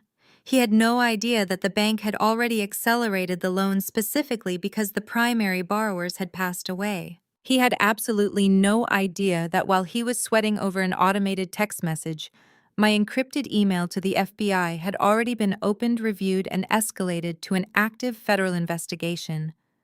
The dominoes were already falling, and there was absolutely nothing he could do to stop them. Friday was coming, and it was going to destroy everything he had built on a foundation of lies. The rest of the week passed with a deceptive calmness. I spent my days working from the hotel suite, finalizing the encrypted files and coordinating with my contact at the Federal Bureau. I made sure Zuri was safe and completely insulated from the impending chaos. By the time Friday morning arrived, the air felt heavy with anticipation. This was the day it would all come crashing down. I dressed carefully for the reading of the will, choosing a sharp navy blue pantsuit that commanded respect without being overly flashy. I pulled my hair into a neat bun, applied a subtle shade of lipstick, and checked my reflection in the mirror. I looked professional, completely collected, and ready to watch the absolute destruction of Jamal and Vanessa's carefully constructed delusions. I dropped Zuri off at the academy, ensuring the principal knew exactly who was allowed to pick her up, then drove straight to the upscale law offices of Mr. Davis, located in the heart of downtown Atlanta. Mr. Davis was a seasoned, no-nonsense estate attorney who had been a close friend of my father for over 20 years. His firm occupied the top floor of a sleek glass high-rise offering sweeping views of the city skyline. When I stepped off the elevator, the quiet luxury of the waiting room was immediately apparent. It featured rich mahogany paneling, soft leather armchairs, and a meticulously maintained saltwater aquarium. But the serene atmosphere was completely ruined by the sheer volume of Vanessa's voice echoing down the hallway before I even reached the reception desk. I walked into the waiting area and found them sitting on the largest leather sofa. Vanessa was dressed as if she was attending a high society charity gala. She wore a tight emerald green silk dress paired with sky-high stiletto heels. Resting prominently on her lap was yet another brand-new designer handbag, still smelling slightly of the boutique. Jamal was sitting next to her wearing the same custom silk blazer from dinner, his legs crossed casually. They were speaking loudly, making no effort to lower their voices clearly, wanting everyone in the waiting room, including the receptionist, to know exactly why they were there. "I am telling you," Vanessa declared, her voice carrying across the room. "We need to push the developers to finalize the demolition permits by next month. I do not want that old eyesore sitting on our property any longer than necessary. Once they clear the dirt and wire the $1.5 million, we can finally put a down payment on that vacation house in Martha Vineyard." Jamal nodded enthusiastically, pulling out his phone to check his reflection in the dark screen. "Exactly. We just need to get through this boring legal formality today. Once Davis transfers the deed into my name, the property is officially ours to liquidate." They had fully convinced themselves that today was simply a coronation. They believed they were walking into that office to be crowned the new rulers of my parents' estate. I stood quietly near the entrance, watching them stroke their own egos. It was almost fascinating to witness such profound ignorance in real time. Vanessa finally noticed me standing by the door. Her eyes lit up with malicious glee. She patted Jamal's arm, signaling him to look up. They both turned to me wearing matching expressions of supreme arrogance. "Well, look who finally decided to show up," Vanessa sneered, looking me up and down with obvious disdain. "I am honestly surprised you came, Nia. After you stormed out of the restaurant on Wednesday, I figured you had finally accepted reality." I walked over to a single leather armchair across from them and sat down, crossing my legs smoothly. "Reality is a very interesting concept, Vanessa," I replied, keeping my tone perfectly even. "People often confuse what they desperately want with what actually is." Jamal let out a loud, arrogant scoff. "Save the philosophical nonsense, Nia. We all know why you are here. You are hoping Dad felt sorry for you and left you a few crumbs. But I'm telling you right now, do not get your hopes up. I was the one running the family business. I was the one managing his investments. He knew I was the only one capable of handling the estate." "You managed his investments?" I repeated, allowing a hint of cold amusement to slip into my voice. "Is that what you call draining his retirement accounts to pay for your leased cars, Jamal?" Jamal's face flushed a dark shade of red, his bravado faltering for a brief second before he quickly recovered. "You do not know what you are talking about," he snapped, his voice rising defensively. "I was running a highly successful consulting firm. Sometimes businesses need capital injections. Dad understood that. He supported my vision." Vanessa leaned forward, resting her new designer bag on the glass coffee table between us. "Do not let her get to you, baby," Vanessa cooed, placing a hand on his knee. "She is just bitter because she knows she is walking out of here with absolutely nothing." She turned her sharp gaze back to me, her eyes narrowing. "I hope you have your bags packed at that hotel, Nia, because after today, you will not get a single dime from this estate to fund your little luxury vacation. The house is ours. The commercial lots are ours. The life insurance is ours. You played your hand at the church and you lost. You are entirely irrelevant now." I looked at the brand new handbag sitting on the glass table.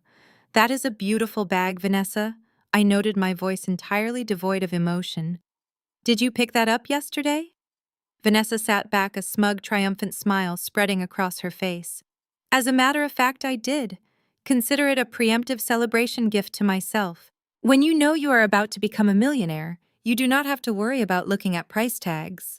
I smiled a very slow, very deliberate smile. You are absolutely right. When you are a millionaire, price tags do not matter at all. Just then, the heavy oak door to the inner offices clicked open. Mr. Davis stepped out into the waiting room holding a thick manila folder under his arm. He was a tall, imposing man, with graying hair and sharp, intelligent eyes that missed absolutely nothing. He wore a conservative gray suit and carried an aura of absolute legal authority. The moment the door opened, Jamal jumped to his feet, smoothing down his silk blazer, eager to play the role of the responsible, grieving son. Vanessa stood up next to him, grabbing her new bag, striking a pose as if she was preparing for a photo shoot. Mr. Davis Jamal greeted him enthusiastically, extending his hand. "Good morning, sir. Thank you for fitting us in so quickly. We are eager to get this paperwork finalized so we can begin managing the estate." Mr. Davis did not take Jamal's hand. He stood there, his sharp eyes sweeping over Jamal's expensive blazer and then landing directly on Vanessa's bright emerald dress and her brand new designer bag. He stared at the bag for a long, uncomfortable moment. The expression on his face was not one of admiration. It was a complex mixture of profound pity and absolute disgust. He looked at them the way a doctor looks at a patient who is bragging about their health while completely unaware they have a terminal illness. "Good morning, Jamal," Mr. Davis said, his voice flat and entirely devoid of warmth. He turned his gaze toward me, offering a small, respectful nod. "Good morning, Nia. Thank you for being here." I stood up, smoothing my navy suit. "Good morning, Mr. Davis." Vanessa, oblivious to the heavy tension in the air, let out a loud theatrical sigh. "Well, let us get this over with, shall we? We have a very busy afternoon ahead of us, Mr. Davis. We are meeting with the developers at 2:00 to discuss the demolition schedule for the house." Mr. Davis looked back at Vanessa, his expression hardening into something resembling cold steel. "Is that right?" he asked quietly. "Well, I highly suggest you cancel that meeting, Mrs. Vanessa." Vanessa frowned, clearly confused by his tone. "Cancel it? Why would we cancel it? Time is money, Mr. Davis."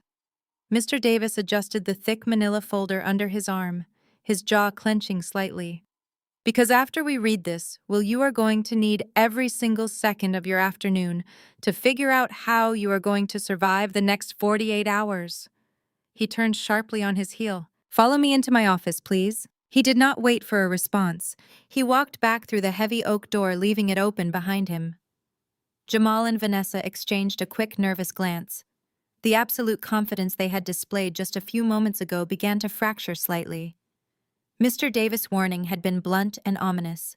Jamal cleared his throat, forcing a nervous chuckle. "He is probably just being dramatic," Jamal whispered to his wife. "You know how lawyers are, always trying to make the process seem more complicated so they can bill more hours. Let us just go in there and get our money." Vanessa nodded quickly, gripping her new bag tighter.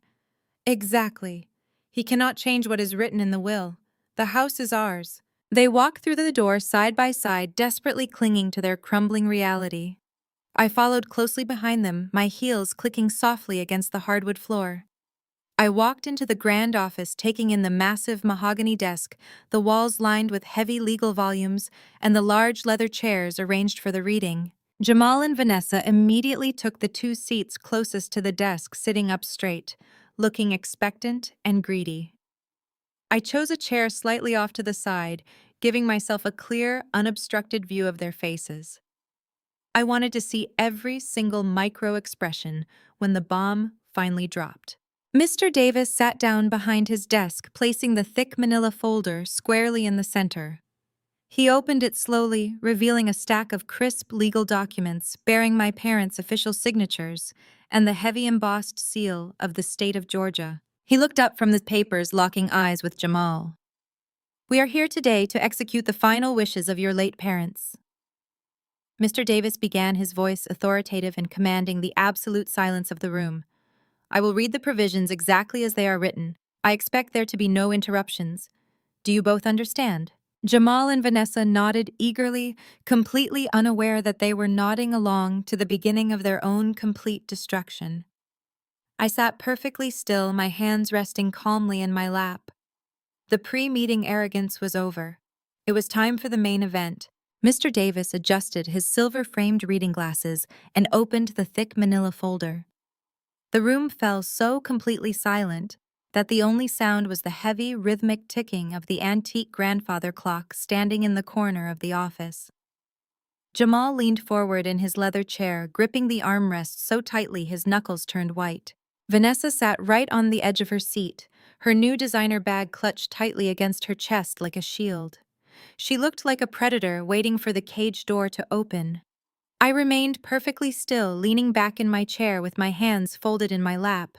I kept my breathing slow and measured, completely detached from their nervous, desperate energy. This last will and testament was officially finalized and notarized 6 months ago. Mr. Davis began, his voice filling the room with heavy legal authority. Your parents were of sound mind and clear conscience when these decisions were made. They explicitly stated that the terms contained within this document are absolute and non-negotiable. Jamal nodded eagerly, completely ignoring the solemn weight of the moment. We understand, Mr. Davis, Jamal said quickly. Please just get to the assets. Mr. Davis shot Jamal a withering look over the rim of his glasses. The absolute disrespect of interrupting the reading of your own parents' final wishes did not go unnoticed. He looked back down at the documents, deliberately taking his time smoothing out the heavy paper. He began reading the standard introductory clauses. There was the expected legal boilerplate revoking any previous wills and establishing Mr. Davis as the primary executor of the estate. Then he moved into the minor bequests. My parents were generous people who believed strongly in giving back to the community that had supported them. Mr. Davis read off a list of small financial gifts designated for local charities, including a youth center my father used to volunteer at and a scholarship fund for underprivileged students. When Mr. Davis read a clause leaving a small cash donation to our family church, Vanessa let out a loud, dramatic sigh and rolled her eyes. I knew exactly what she was thinking. She was remembering the $25,000 check I had dropped on Reverend Miller's desk on Sunday. She was annoyed that even more money was going to the church instead of directly into her pockets. She shifted impatiently in her seat, completely unable to hide her extreme greed. Let us move on to the primary assets, Mr. Davis continued, turning the page. He paused for a fraction of a second, his eyes briefly flicking toward me before landing squarely on Jamal. Regarding the primary family residence located on Auburn Avenue, including all the land and the original structural improvements, Jamal held his breath. Vanessa actually leaned forward, hovering over the mahogany desk, her eyes wide and hungry. This was it. This was the moment they had been violently anticipating since the day my parents passed away. This was the $1.5 million payday they had already spent in their heads. It was the explicit wish of your father and mother. Mr. Davis read, his voice echoing clearly in the quiet office, that the deed to the Auburn Avenue property be transferred entirely and exclusively to their eldest son, Jamal.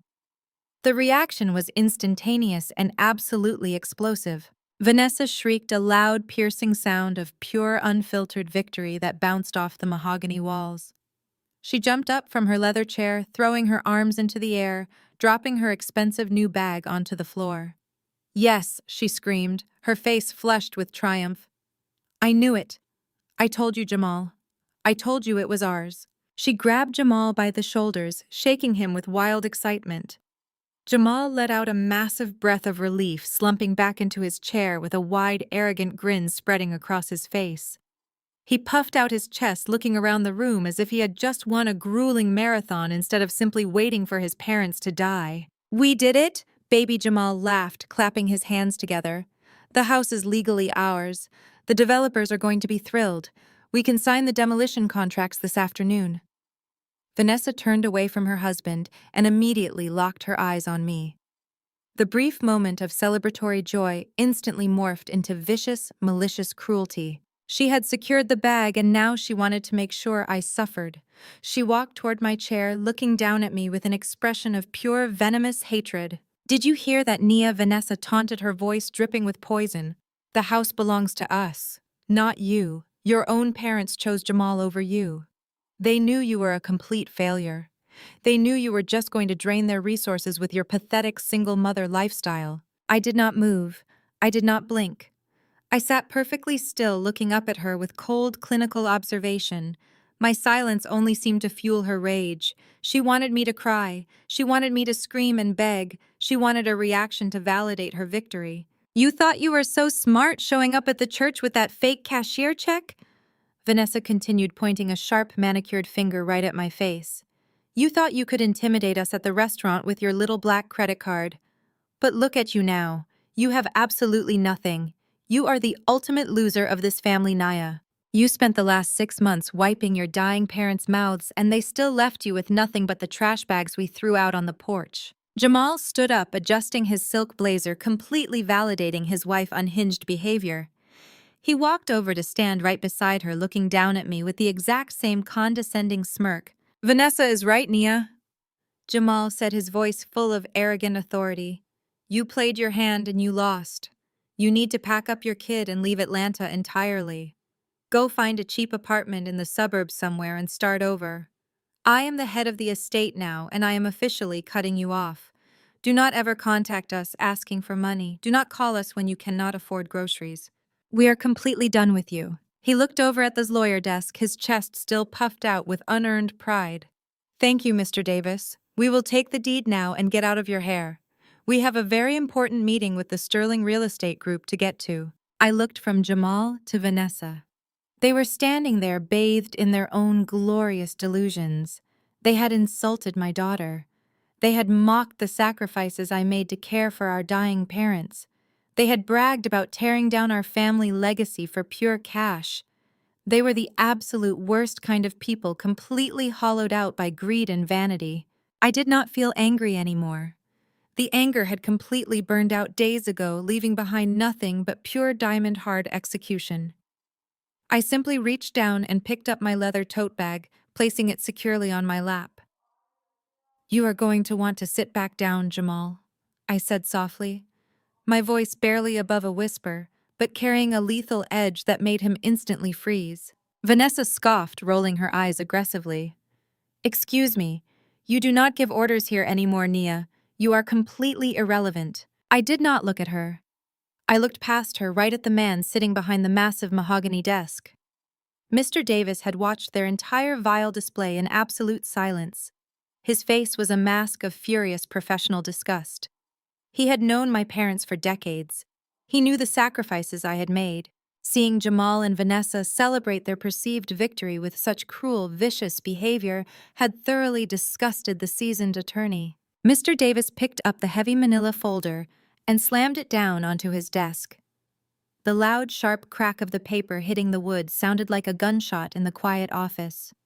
Vanessa visibly jumped, startled by the sudden noise. Jamal immediately dropped his arrogant smirk, taking a cautious step backward. Mr. Davis slowly stood up from his chair. He leaned forward, resting his knuckles on the desk, his sharp eyes completely locked onto Vanessa. I am not finished, Mrs. Vanessa, Mr. Davis said, his voice deep and rumbling with intense authority. I explicitly asked for no interruptions during the reading. Your behavior in this office is absolutely deplorable. Vanessa opened her mouth to argue, to defend her right to celebrate, but the look in the lawyer's eyes made her instantly snap her mouth shut. She swallowed hard, suddenly looking very small in her bright green dress.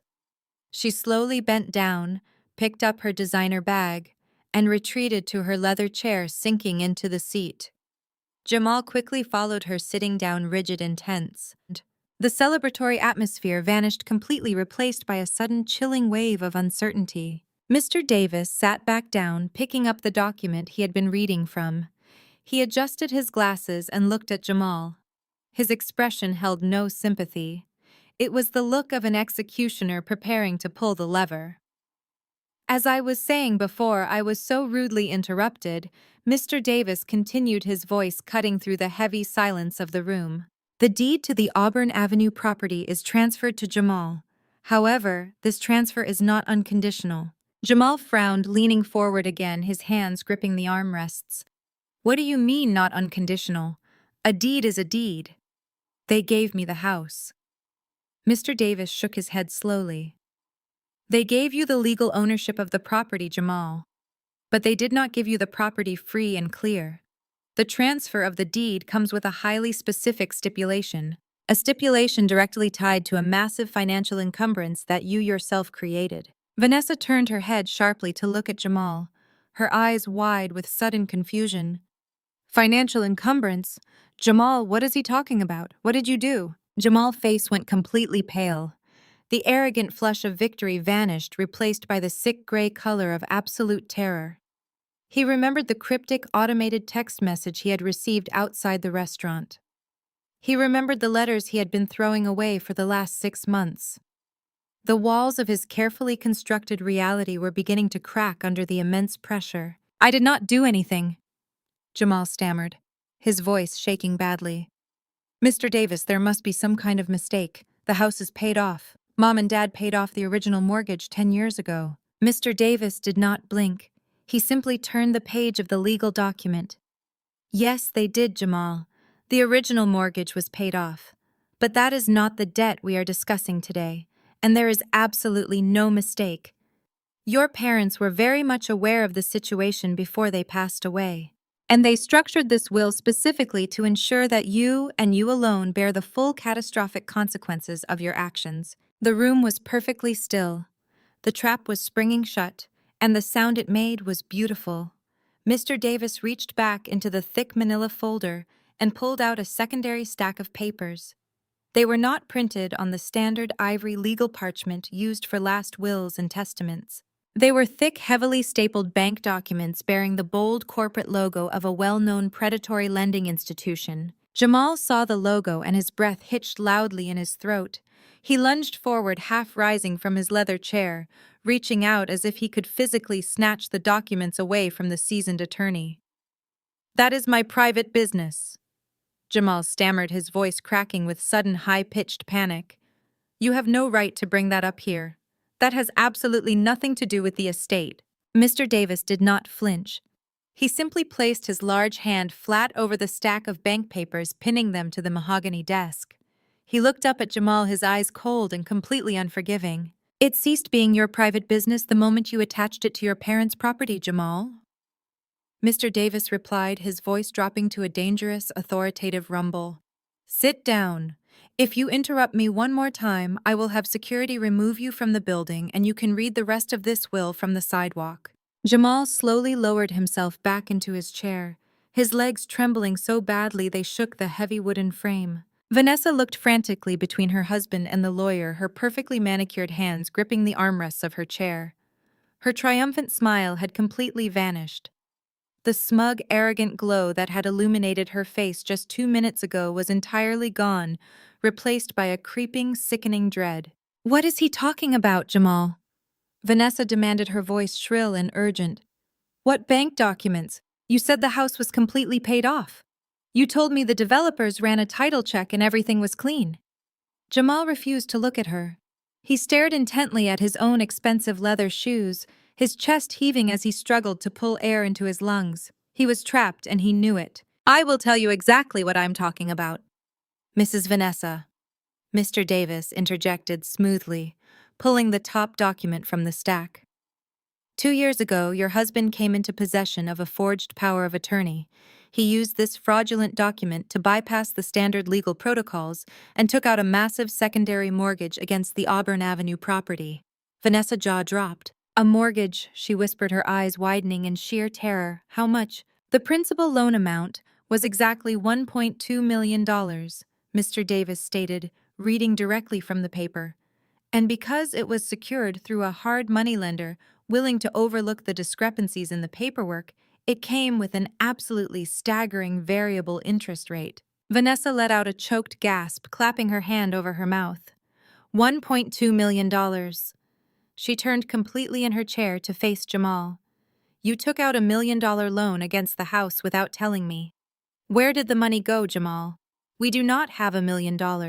Jamal finally snapped, his humiliation twisting into desperate defensive anger. I had to do it, he shouted, his voice echoing off the wood-paneled walls. J&V Consulting was bleeding cash. We were going to lose the suburban house. You wanted the Range Rover. You wanted the vacations. How do you think we paid for your entire lifestyle, Vanessa?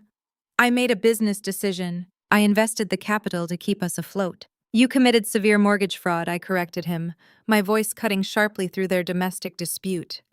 And you used our parents' legacy as collateral for your own incompetence. Jamal glared at me, pure hatred burning in his eyes. You shut up, Nia. Dad knew about it. He authorized it. He wanted to help my business succeed. Mr. Davis slammed his hand on the desk again, violently silencing the room. Do not dare speak for your father, Mr. Davis roared, his professional composure finally giving way to genuine righteous anger. Your father did not authorize a single thing. He discovered your fraudulent lien 8 months ago when he went to his local bank to take out a modest line of credit to pay for your mother's escalating medical expenses. The bank teller had to look him in the eye and tell him his fully paid-off home was leveraged to the breaking point. The air in the office felt incredibly heavy. The sickening reality of what Jamal had done hung over the room like a thick, dark cloud. I remembered my father pacing the living room late at night, his hand pressed against his chest, complaining about the stress. I remembered the sudden decline in his health, the heavy burden he carried to the grave. He had died knowing his only son had completely betrayed him. Your parents sat right in those exact chairs 8 months ago? Mr. Davis continued, his voice softening slightly with the memory of his grieving friends. Your father wept in this office, Jamal. He wept because he realized he had spent his entire life enabling a monster. He realized that every time he bailed you out, he was only giving you the tools to dig a deeper grave. Mr. Davis took a deep breath, adjusting his silver glasses. And that is why they drew up this new will. They knew you were drowning in this $1.2 million debt. They knew you expected them to liquidate their other assets to save you like they always did. But they made a final, resolute decision. They refused to bail you out. Vanessa was practically hyperventilating now. Her chest rose and fell rapidly, her hands pulling anxiously at the fabric of her expensive emerald green dress. But we can fix it, she stammered, her eyes darting wildly around the room. The developers. Sterling Real Estate Group is paying us $1.5 million for the land next week. We take the cash, we pay off the $1.2 million loan, and we walk away with the $300,000 profit. We can still survive this, Jamal. Tell him we can survive this. Jamal squeezed his eyes shut, a single bead of sweat rolling down his temple. He could not speak. He knew the math did not work. He knew the timeline was already dead. You are not selling anything to the Sterling Real Estate Group, Mr. Davis said, entirely crushing Vanessa's last desperate ounce of hope. Why not? Vanessa shrieked, jumping halfway out of her seat. It is our house. You just read the deed transfer. Mr. Davis shook his head, a grim, heavy expression settling over his features. You cannot sell a property you do not own, Mrs. Vanessa. Your husband has not made a single mortgage payment in over 6 months. The lender issued multiple notices of default which Jamal purposefully ignored. The loan went into absolute delinquency, and the bank invoked the acceleration clause. Vanessa froze, her eyes wide with uncomprehending horror. She slowly turned her head to look at Jamal. The restaurant, she whispered, her voice trembling violently. Wednesday night at the restaurant, you got a text message from the bank. You told me it was spam selling credit cards. Jamal buried his face in his hands, letting out a pathetic, miserable groan. That was the final notice of asset seizure, Mr. Davis confirmed, pointing a firm finger at the documents on his desk. The property is currently in active foreclosure. The bank takes full legal possession of the Auburn Avenue house at exactly 5:00 this afternoon. The locks will be changed. The property will be auctioned off to clear the debt. Mr. Davis leaned back in his chair, delivering the final crushing blow with absolute precision. So yes, Jamal inherits the deed today. But he does not inherit a $1.5 million asset. He inherits a $1.2 million balloon payment that is due immediately upon transfer. You are not walking out of this office as millionaires. You are walking out of this office entirely bankrupt and legally responsible for a massive fraudulent debt. The silence that followed was absolute. It was the heavy, suffocating silence of total financial annihilation. The glorious future they had celebrated just 10 minutes ago had completely vaporized, leaving them standing on the edge of a massive, terrifying cliff. Vanessa completely lost her mind. She let out a blood-curdling scream of pure rage and lunged at Jamal. She hit him in the shoulder with her fists, her manicured nails digging into his expensive silk blazer. "You idiot!" she screamed at the top of her lungs, completely abandoning any pretense of upper-class dignity. "You lied to me. You ruined us. We have nothing. You forged documents and lost the house. You lost everything." Jamal threw his arms up, trying to shield his face from her blows. "Stop it, Vanessa," he yelled back, trying to push her away. "I did it for you.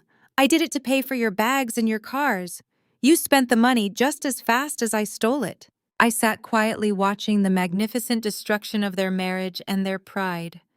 They were turning on each other exactly like cornered rats. The lavish lifestyle, the arrogance, the cruelty. It was all completely stripped away, exposing the pathetic, rotting core of their existence. Mr. Davis watched the scuffle with absolute disgust. "That is enough," he barked loudly, half rising from his chair. "Sit down, or I will call the police and have you both arrested for assault right now." Vanessa stopped breathing heavily. Her hair was disheveled, her emerald dress wrinkled. She looked like a complete madwoman. She backed away from Jamal, wiping her running mascara from her cheeks.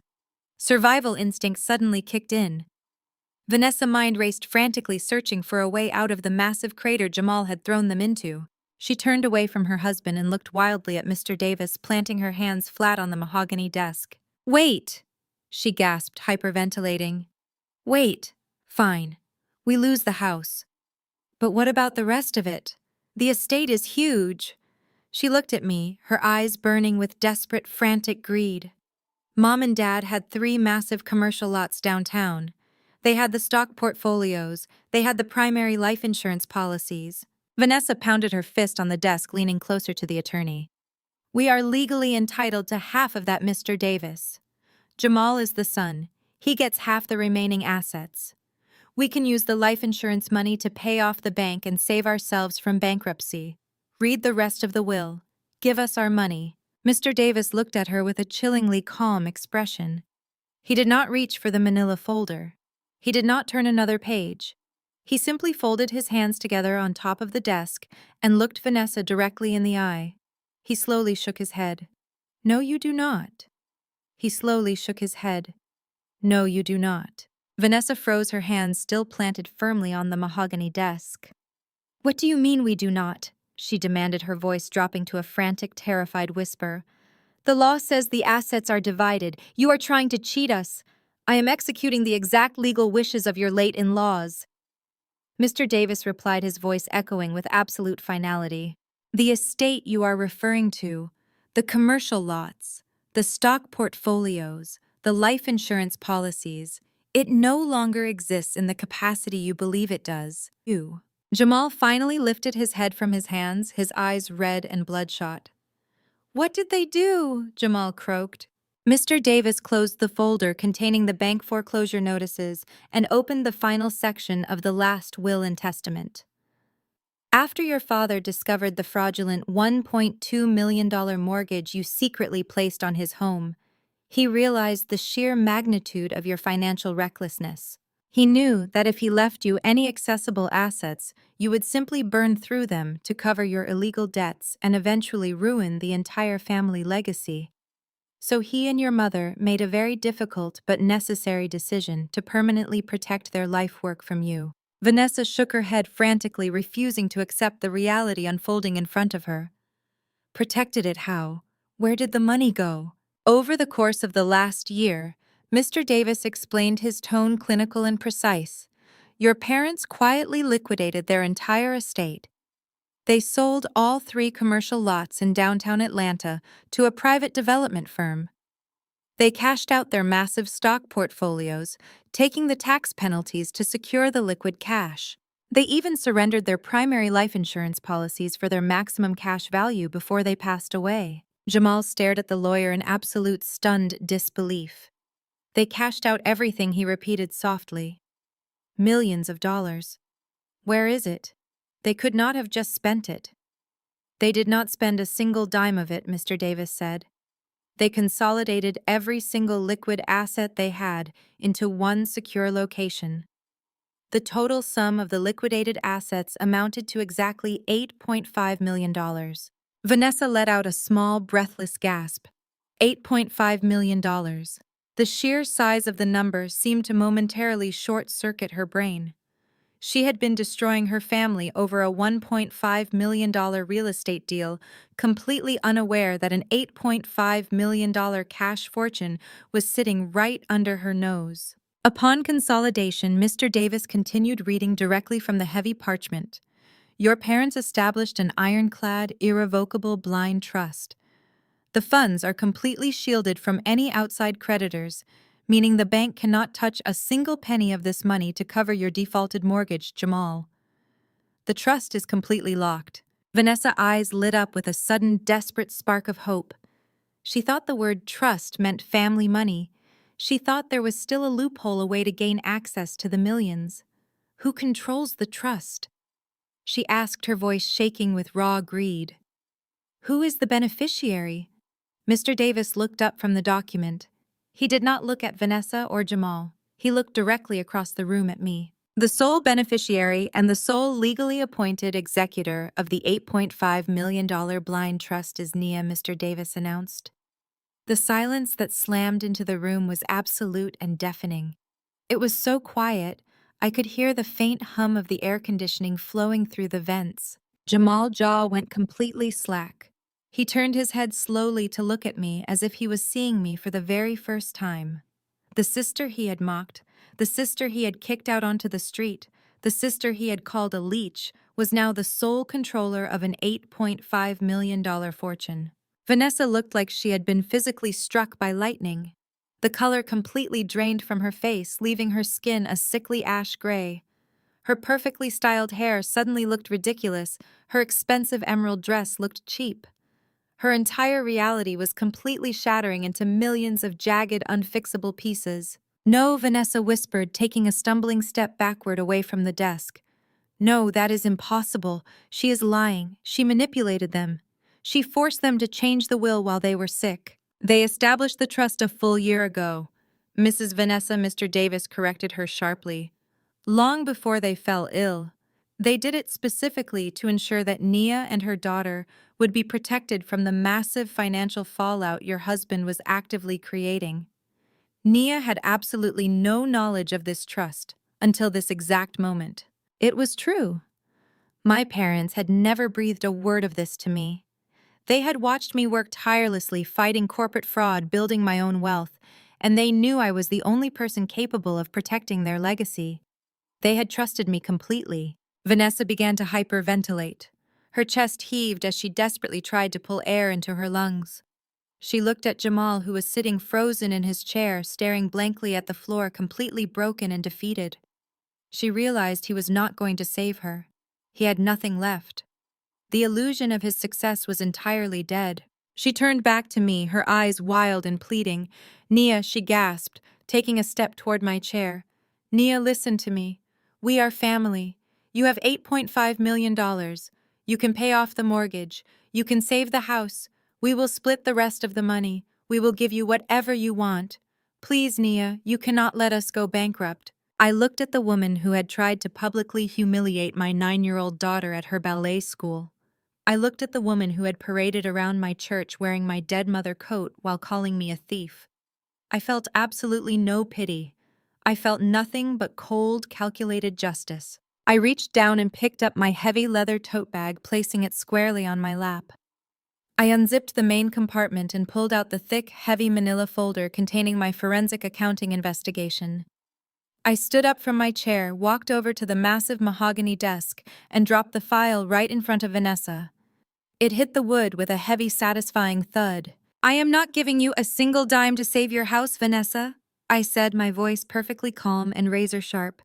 And speaking of money, we need to talk about the $80,000 you stole from a dying man. Vanessa stopped breathing. Her eyes darted from my face down to the thick folder resting on the desk. What is that? She whispered, her voice barely audible. That is my job, I replied, pointing to the file. I am a forensic accountant. Did you honestly think you could commit severe federal wire fraud and identity theft, and I would not immediately notice? Jamal suddenly snapped his head up, looking at his wife in horror. Wire fraud? Vanessa, what did you do? I will tell you exactly what she did, Jamal, I said, keeping my eyes locked onto Vanessa's terrified face.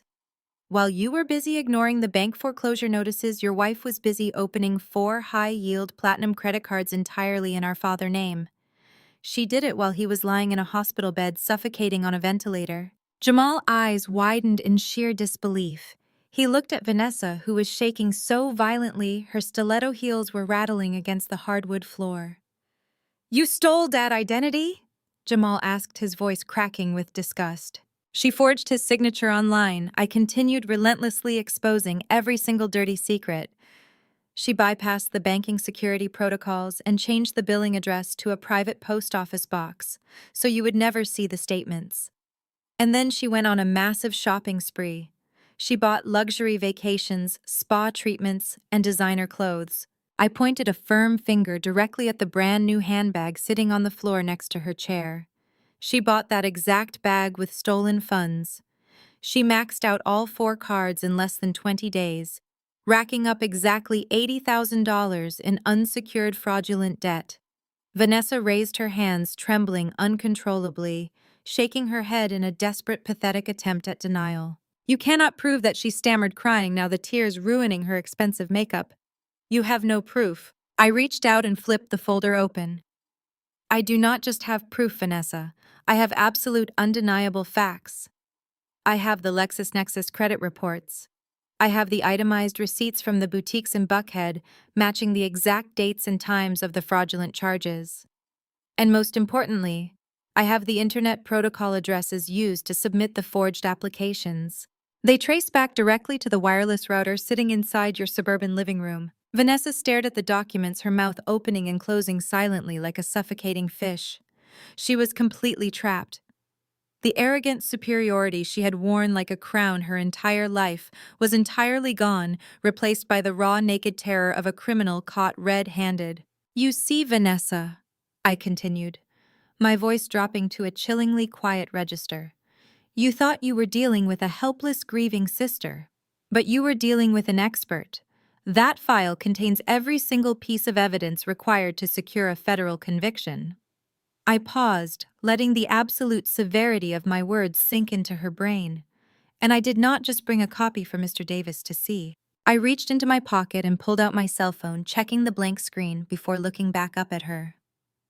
Yesterday afternoon, I forwarded the original encrypted dossier, including all the IP addresses and the forged signatures, directly to the white-collar crime division of the FBI. Vanessa let out a strangled, horrific gasp, clutching her chest as if she had just been physically stabbed. The FBI, she choked out the words, scraping against her throat. Yes, the FBI, I confirmed smoothly. And because identity theft of a deceased individual is taken very seriously, the federal authorities coordinated with the local police department this morning. I took a slow, deliberate step back away from her. In fact, there are 2 uniformed police officers waiting in the lobby downstairs right now. They have a fully executed warrant for your arrest, Mrs. Vanessa. The psychological weight of the last 20 minutes hit Vanessa all at once, an overwhelming, devastating avalanche of complete destruction. Her brain simply could not process the sheer magnitude of her losses. In the span of half an hour, she had lost the $1.5 million real estate deal she had been bragging about for weeks. She had discovered her husband was a fraud who had secretly plunged them into a $1.2 million unpayable debt. She learned the bank was seizing their only remaining asset at 5:00 that evening, leaving them entirely homeless. She found out the sister-in-law she had relentlessly bullied and humiliated was walking away with $8.5 million in pure, untouchable cash. And finally, the absolute fatal blow, she was walking out of this luxurious office directly into police custody, facing years in a federal penitentiary for identity theft. The air completely left Vanessa's lungs. She tried to speak, tried to form a single word of defense or apology, but her vocal cords completely failed her. She let out a high-pitched wheezing sound. Her eyes widened to their absolute limit, staring at the forensic accounting file on the desk before slowly rolling to the back of her head, showing only the whites. Her knees buckled instantly, losing all structural integrity. She did not stumble or try to catch herself. She collapsed completely, falling like a heavy stone. She hit the floor hard, her shoulders smashing against the mahogany desk on the way down, before her body crumpled into a lifeless heap, right in the center of Mr. Davis' expensive antique Persian rug. Jamal sat frozen in his chair, staring down at his unconscious wife, his mouth hanging open in silent shock. He did not move to help her. He did not scream for a doctor. He was completely paralyzed by the absolute totality of his own failure. The house of cards had not just fallen, it had been completely incinerated. Jamal remained completely frozen in his chair for a long, terrifying moment. His eyes were locked onto Vanessa's motionless body sprawled across the Persian rug, but his mind was clearly miles away, trapped in the inescapable prison of his own making. The heavy mahogany doors to the office suddenly swung open. The two uniformed police officers I had mentioned stepped into the room, followed closely by building security and a team of paramedics Mr. Davis had quietly summoned using the emergency panic button under his desk. The law firm office instantly transformed into a chaotic scene of flashing radios and urgent medical commands. The paramedics rushed to Vanessa, side-checking her vitals and preparing to load her onto a medical stretcher. The police officers stood by, ready to take her into federal custody the exact moment she regained consciousness and was medically cleared. Jamal barely registered their presence. He slowly looked up from the floor, and his hollow, bloodshot eyes found me standing calmly near the massive desk. The last shred of his ego, the arrogant golden child persona he had worn like a shield for 36 years, completely shattered. He slid off his leather chair and dropped heavily onto his knees. The expensive custom silk blazer he was so proud of crumpled against the floor. He crawled forward, closing the distance between us until he was looking up at me from the ground. "Nia," he sobbed, his voice breaking into a pathetic, desperate whine. "Nia, please. You cannot do this. You cannot let the bank take the house today. You cannot let Vanessa go to a federal prison. We are family. I am your big brother." I looked down at him, feeling absolutely no emotion. There was no pity, no anger, no sadness. He was just a stranger kneeling on a rug begging for a financial bailout he completely failed to earn. "We share the same parents, Jamal." I replied, my voice as cold and hard as a diamond. "That does not make us family. Family does not throw a grieving sister and a 9-year-old child out onto the street. Family does not drain the life savings of a dying man to pay for luxury cars and designer vacations." Jamal reached out, trying to grab the hem of my navy blue suit pants, but I took a sharp step back, leaving his hands grasping at empty air. "I know I messed up," he cried, thick tears streaming down his face, dripping onto the expensive rug. "I was stupid. I was greedy. But you have $8.5 million, Nia. You can fix all of this right now. You can pay off the $1.2 million mortgage. You can hire the best defense lawyers in Atlanta for Vanessa. You have the absolute power to save us. Please, Nia, I will do anything. I will work for you. I will pay you back every single cent. Just do not let them destroy my entire life." I stared down at him, watching him grovel at my feet. I thought about the black garbage bags sitting on the porch. I thought about the smug, arrogant smirk on his face when he told me I was a useless burden. I thought about the sheer, unprovoked cruelty he and his wife had inflicted on my daughter at her ballet school. I leaned down, bringing my face closer to his so he could hear every single word with absolute clarity. "I am going to tell you exactly what you told me on Tuesday morning, Jamal," I said, my voice dropping to a chilling whisper. "I need the space for my daughter. I do not have the burden to care for a deadbeat brother. The free ride is over." Jamal let out a loud, agonizing wail. He buried his face in his hands, sobbing uncontrollably as the absolute finality of his ruin crushed the last breath from his lungs. There was no secret bank account. There was no parental bailout. There was no sisterly forgiveness. He was going to lose his house at 5 o'clock. He was millions of dollars in debt. His wife was going to prison. He was completely, utterly alone. I stood up straight and turned to Mr. Davis, who was watching the scene with quiet, profound respect. "Thank you for your time and your discretion today, Mr. Davis." I said, offering him a professional nod. I will be in touch on Monday morning to finalize the trust accounts. It was an absolute honor to serve your parents, Nia, Mr. Davis replied, returning the nod. And it is an honor to serve you. Have a wonderful weekend. I picked up my leather tote bag and turned my back on my brother. I walked past the paramedics who were lifting Vanessa onto a gurney. I walked past the police officers who were already reading her federal arrest warrant aloud, as she slowly began to regain consciousness, groaning in confusion and terror. I did not look back. I walked out of the grand office down the quiet hallway and stepped onto the elevator. When the elevator doors opened on the ground floor, I walked out of the building and stepped into the bright, warm Atlanta sun. The air felt incredibly fresh. The suffocating weight of my toxic family, the years of being sidelined, the grueling weeks of exhaustion from caring for my parents, it all completely washed away. I had honored my father and mother. I had protected their legacy, and I had permanently secured my daughter's future. I walked over to the curb where a sleek black luxury SUV was waiting for me with the engine running. The driver stepped out and respectfully opened the rear door. I climbed inside, sinking into the plush leather seat. Zuri was sitting next to me drawing a beautiful picture in her sketchbook. She looked up and gave me a bright, happy smile. "Are we going back to the hotel, Mommy?" she asked. I smiled back and gently stroked her hair. "No, baby girl," I told her. "We are going home. We are going to our new mansion." The driver pulled away from the curb, merging seamlessly into the Atlanta traffic. I looked out the tinted window, watching the city roll by, feeling a profound sense of absolute peace. The war was officially over, and we had won everything. Sometimes cutting off toxic family is not just necessary for your peace, it is necessary for your survival. Have you ever had to let karma and the law handle the family members who betrayed you? Let me know in the comments.